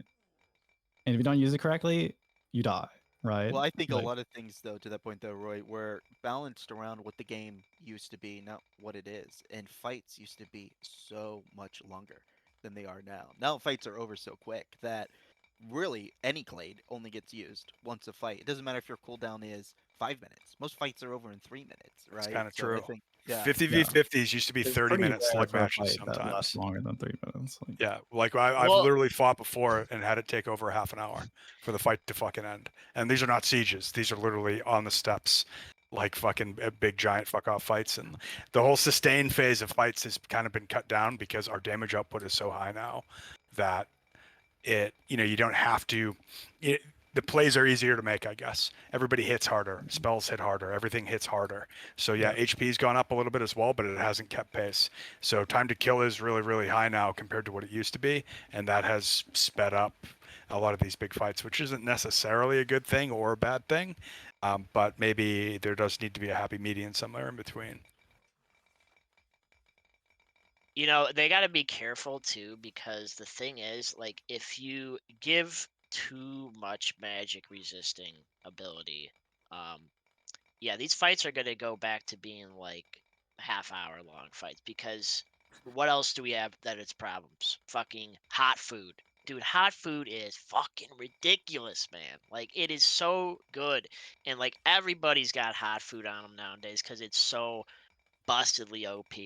So if like these like people don't die to just damage, they die to burst damage. That's like the only way people are dying nowadays. It's just getting bursted down by magic And or getting everybody's bursted bursting down each by other, 3 like- dudes, you know?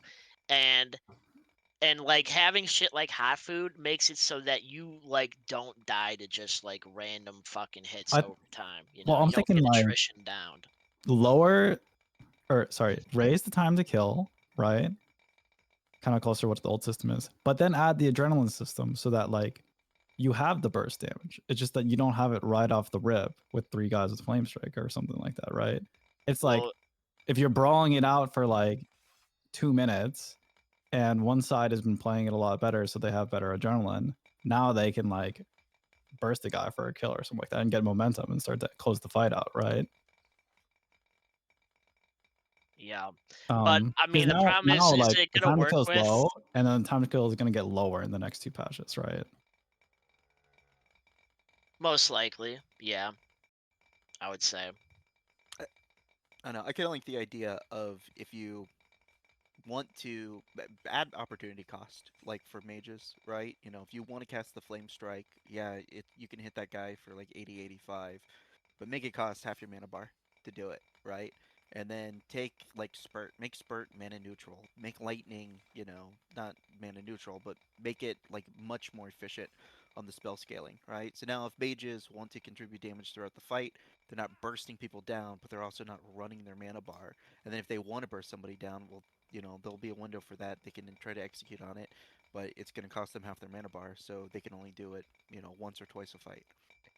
I do want to say I still think there should be a skillful way also for mages to get mana back during fights. Like there needs to be some kind of like, because I always wanted Mental Leech to be that, but it kind of like isn't. Mental Leech can work, but it's very like niche. Honestly, I think it deserves a buff because it's like the capstone necro spell. Like that's why you go to get 100 necro basically, unless you're doing fucking ritualism bullshit. But yeah, I don't know. There needs to be some kind of skillful way for mages to get mana back in fights, because it feels bad to just run out of gas as a mage. You know, you fucking unload and then you're just like And then you're sitting there done, and you like, got or nothing maybe left. you just cast lessers and Well, spurts. Fred does this in a lot of fights. He picked up meditating and he just rolls around with campfires. And Fred can speak this from experience. That juices him up to full in like a couple of seconds if he takes his armor off, man. It's I mean, crazy. And people have been that's calling good it in big bad since fights, but the like dawn of the game too. It's Yeah, like okay, it's I'll it's continue really being bad good. now. But I agree. There should be like more. There should be more spells that encourage that type of gameplay. Like we kind of saw that with what was it, mana regeneration or mental healing with the spiritism, where Nightmare was yeah, running that with exactly. Surges. That was a really good cohesion and really cool spell to use to encourage that, like, you know, coordination, that synergy that Yeah, that it was we're also kind of broken lacking hell, these. man. I I was in miss Levia that. when that was like Levia was abusing the hell out of that man, and it was so crazy strong because what you would do is you would just have whatever like 3 spiritists, and you would just back to back Yeah, to you would back just hit. spam it and you're full. But of course you could add limits to it, so it's not as broken as that. But what I'm trying to say is Exactly. like But it was a they cool added synergy. a bunch.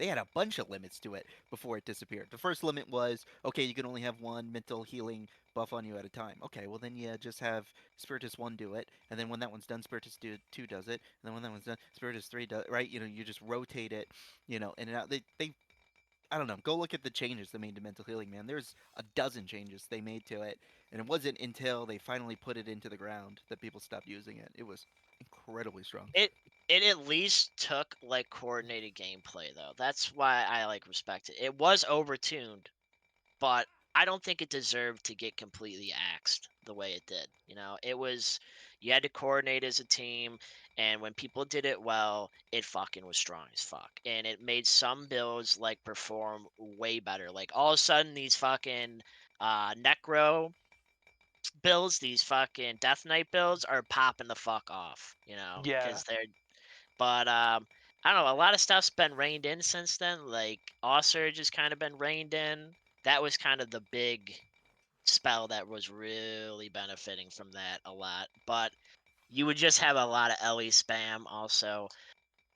You know, can we talk about Ellie for a second? I think that's the one that's pissing off a lot of people the most.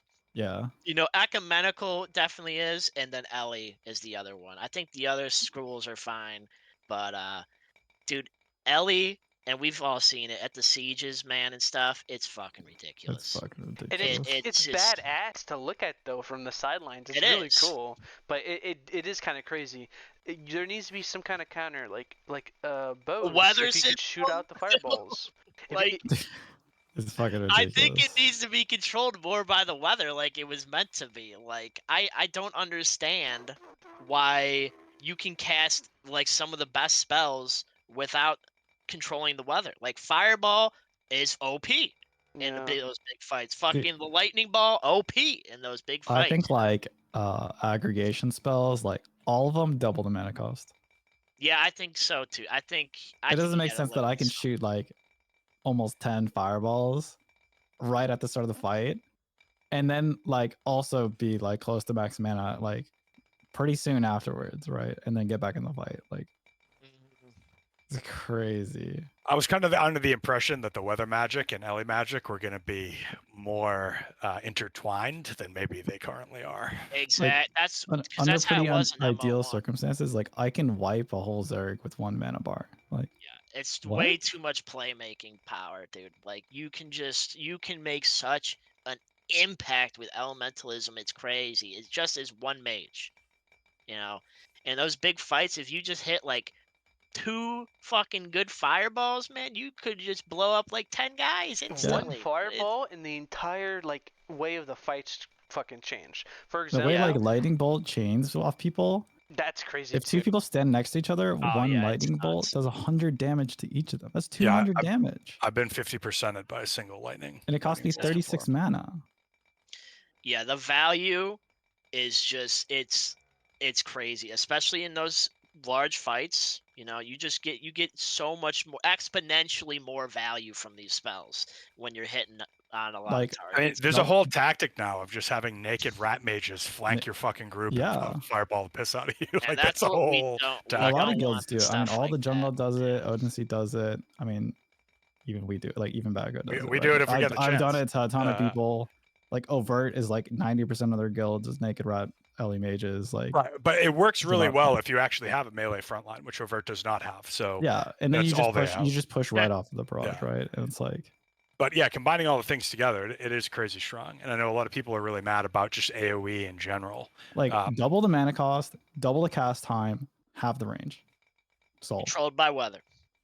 Well, yeah, I mean, if you had to have certain weather effects before you could fireball or certain weather effects before you could lightning bolt, then you wouldn't see, you wouldn't be getting fireballed in fucking dungeons because they wouldn't be prepped for that at the end of the day. But yeah, you could still do it in big ZVZ, but you'd have to have a dedicated weather mage manipulating the weather the entire time, basically, so your other Ellie mages could dump all their mana into fireballs and lightning bolts and stuff The weather, like that. the weather That was guide the is whole pretty, point. like, It's like to get the big unpleasant. value from the big AOE spells is you needed the right weather, and it's just it doesn't. Like Dude, the who gives a spells that fuck require about most weather of the? are not even Yeah, that good. Like exactly. It's like who the They're not even worth fucking cares about casting. a fire tornado, bro? Like that shit sucks. It's Yeah. like- It yeah, is they're pretty not bad. even they're not even worth casting. Like So yeah, they gotta figure that out. Definitely 100%. It needs to be affected by psych. That is a no-brainer. 100% change that needs to be done. yeah, agreed. But yeah, you wanna double the mana, double the cast time, have the range. Yeah, Like if I'm Fireball took alright. 6 seconds to cast and it cost me 70 mana. Okay. And you somehow still get hit by that. Okay, you kind of deserve to die, Yeah, right? people are still gonna get hit by it, but it's Yeah, like it's like- now your value, it's more justified. But I When can't you get a machine big gun hit, them, you know? yeah, exactly, Just like exactly.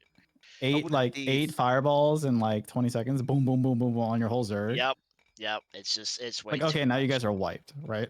Because one guy got, 10 seconds of recast time I want to see spell and like schools with one their own- golden regs. with their own unique rules, though, right? Like if Ellie, should be dealt with by Psy, but it shouldn't be on a 1-to-1 ratio like with other elemental spells or other spells, right? Like it should have its own rules. Like if you get hit by, a fireball, right? Your armor should go into it. It should be like 50% armor, 50% Psy, or something along those lines, right? I don't think it should be 100% Psy. It'd be interesting if it had its own unique set of rules that wasn't the same as every other metric. Can I Yeah. inject with But I a think we can all agree that non-balance Psy needs based debuff. bitch real quick? If I fireball somebody and they're ignited, they should be on fire. Yeah, dude, I want more And effects too. Yeah, like those effects would be sweet. Like if you Yeah. fireballed somebody and you could see like, oh, 5 guys just ran on fire fucking to the back line. Like I definitely hit all 5 of those guys. Yeah. Like, that would be cooler than be just the great. fucking little debuff under their fucking nameplate.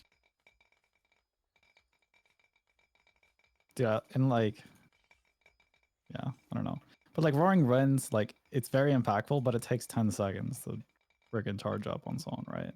Yo, we Fireball also is like need almost in a lot of situations more impactful, and it takes 1/3 of the time for me to throw Yeah. it out there, right? we need more of like what happened to the combo system with Ellie also. Like that shit ain't even Oh, like yeah. worth it. No. It's Oh, not all- good enough to make it They're worth terrible. it. Like, Yeah. They're terrible. Yeah. But Like it- drenched man, into sometimes- shocked Yes. is like 9 damage. Yeah, Yeah. exactly. I so think you it's cast one it. of You these could have just shadows. shocked twice for If you fucking shock twice, you 50. do more damage. You know what's right? interesting? the current damage for lightning bolt and fireball should be the damage for the combo, in my opinion. Yeah, that's what I feel like. If you get them with like a nice oil slick ball or whatever, and then you fireball, like yeah, Yeah, those dudes should be it should- getting cooked. should hurt. You know, and it should take but, a good like- amount of setup, or you and have it'd 2 be different cool to see mages. in big fights where mages are coordinating with each other and like I got the tar ball, I got the fireball, All right, big you wombo know- combo. But now You know how it's just people are like, gonna oh, cry, get though? naked, grab a couple of coal and niter, right up on a rock, and dump your mana bar, and then you'll kill 20 guys. Imagine the mass Ellie spam though. That's happening on your side. 5 mages dismount, all right, and they do it now where they all cast fireball and you get hit and wow, that was a lot of damage, but somehow you survived because your mages were throwing lessers into you. Okay, now imagine that counter or that combo system actually worked, all right, and before the first fireball hit, someone threw a tar ball, so that when the fireball hit you, it hit you for triple amount of damage. Everybody would just die. It wouldn't be like this really cool combo setup. It would be one mage out of the 5 mages, his job was to cast tar ball instead of fireball, and now instead of you barely getting away with 20% of your health, everybody just got blown up and died immediately. That's all it would be. Well, they're Well, just just saying nerf, we're nerf saying the base yeah, damage, buff the interaction. exactly. Simple. So it should like be you should if you want to get like the And if you get hit current by damage. 5 aggregation spells, like you kind of deserve to die. Yeah. So it's just I don't know. You're getting too much fucking value right now for like not doing much. You're just casting this one spell over and over again that's got a big fuck off AoE, and it's not a lot of mana, and you're just fucking boom, boom, boom, and it's Yeah. just you're winning the fight with just that. So yeah, To they push gotta back one look thing into though, it. actually, I think elementalism is a lot of mana. I think most mana, like most spells, it's got a weird curve to it where you're dealing a lot of damage, for the amount of mana that you're expending. I think elementalism, especially like the fireballs and stuff like that, it actually makes sense the amount of mana it costs, right? A fireball is 65 mana. I know someone check me on that. Right? I mean, That it's like 33 if you have training and stuff. yeah, but whatever, like it is, man. That's a when I see- T-lash.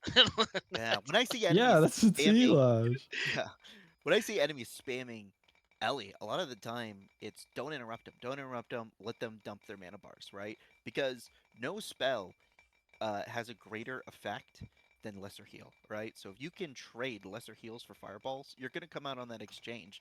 They've dumped their entire mana bar, and you've dumped what, maybe 20, 25 mana in lesser heals. So if you can trade lesser heals into like Ellie spam, you'll come out on top. Yeah, I mean, but the problem also is like a lot of the time these days is like the Ellie spam is coming from positions of relative safety. You know, people are spamming them in these siege fights and stuff, or they're shooting a couple shots off like at the start of the fights. You know, yeah, like you're saying, if there's people who are just dumping their whole Yeah, you get like mana a bar, half-built house, and you can fireball through the second floor windows. Like, yeah, but if Sure. if people are just dumping their mana bar and just whiffing these spells, yeah, let them do it. But like the problem is, you know, people are trying to siege shit. We're going to these fucking big sieges, and it's just the defenders are just fucking yeah, just absolute Star Wars out there with the fucking Ellie, man. And there's just you're getting absolutely clobbered, but and they are in a position of supreme safety where they just don't have to give a fuck and they can just be dunking you with this shit for days. So, you know, that's I feel it's kind of its own unique issue, I would say. Ellie on the battlefield is still very, very strong, and it only really takes one or two good, well-placed spells to really like shift the momentum of the fight. But so yeah, I don't know. I think it really needs to be looked at overall. Like everybody is upset with Ellie because it's kind of overperforming, and it has too much impact on the fights. Like Well, all there's an event. size of fights. Yeah, there's a magic number. There's like an event horizon with Ellie, right? Where at some point you just hit a certain number of Ellie mages or spamming into it, and then everything dies, right? It'd be nice if there was like an anti-magic zone or something like that, like a big 10-meter diameter bubble that you could pop up or something, and magic couldn't pass through the dome. Like you could cast inside the dome to somebody inside the dome, you could cast outside the dome to somebody outside the dome, but you can't cast outside to inside or inside to outside. So if you were in a prepared position with a bunch of footies, you just don't get fucking, it's microwaved just too much. by the 100 Ellie spam. Without mental leeching, without campfires, I can get off like 11 to 12 fireballs a minute. Yeah, that's Right. that's a good amount. It's So on average, you're getting pelted for like 70 damage every like 6 or 7 seconds or something like that, or like 5 seconds. you know, and in those And in it's the not even really big optimized, right? fights, Like, you're hitting people too, and dude. it's just me. It's It's just hard one 2 guy, minutes. right? So now like your whole group has to deal with a fireball every 5 seconds because one guy. Yeah. I think You can't dodge it. You can't like the pressure adds up. Like, what Tasu was saying also earlier, like when we first started this, like we need to be able to like counter the Ellie spells themselves too. Like, can we shoot the fucking fireballs again, please, with the That was arrows? amazing. And yeah, Yeah, well, Yes. that like was one of the things where I can't believe they removed it from the yeah, game. Like maybe same. it wasn't intended or not, but that is a it's cool super as fuck. interesting like, interaction, It was sick arrows when and fireballs. Yeah. yeah, when I figured out you could do that, I was like, "Oh fuck!" Like this is awesome. Like that's a great counter. So yeah, there just needs to be more way, especially with Ellie, since they're actual projectiles. Like we should be able to interact with them, you know, and like do stuff. So yeah, they definitely should look into that. Yeah, more ways to create barriers to protect your footies, like rock wall. More ways to shoot lightning ball and fireball and all of those stuff out of the sky with arrows or spells, I guess.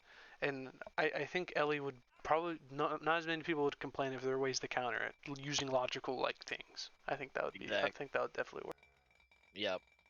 Good counterplay is always a good thing. You know, it's just Yeah. like you know I you mean, want to a be 3-minute able to fight, I hit you dodge with shit. 30 fireballs, and there's nothing you could do to stop it. Yeah. Especially if you're like up on a keep wall or something. Yeah, you if I'm know? sitting on top of a house or a rock or like Oh, you can That's our little gravity snare stronghold. him, Zero? Yeah, well, okay, let me just go over there and spend my whole fucking mana bar to fucking try and fucking yeet this dude off the wall, you know? I hate that Yeah, spell, dude. and That it's spell like is you're weird not so many dodging times. it. Like you could try to heal through it, but then like you're gonna spend the entire fight doing that, Mhm. Alright, I think and you're not gonna do shit to me. this podcast I'll has just keep gone on doing it until for you're dead. Like, so long. I think it's time to wrap it up. Yeah, we beat this horse to death right here. Yeah, dude. I think it was pretty successful. A lot of people came in. Neb came in, so that's huge. That's really nice. Yeah, I saw. yeah, Yeah, Neb he was was getting some good input in Neb there pays my about sub. them. Thanks, Neb. Wait, Neb pays your sub, dude. OP. We've been over this. And Roy's a lucky man. Okay, I don't want to hear that. Thank y'all for watching the stream. I've I'm actually gonna end it here. sorry. I don't Thank you, think Tasu. any of us are gonna go live, so I could raid. I guess I could raid Bruce Lee Rob. What should I say to him? that you love him.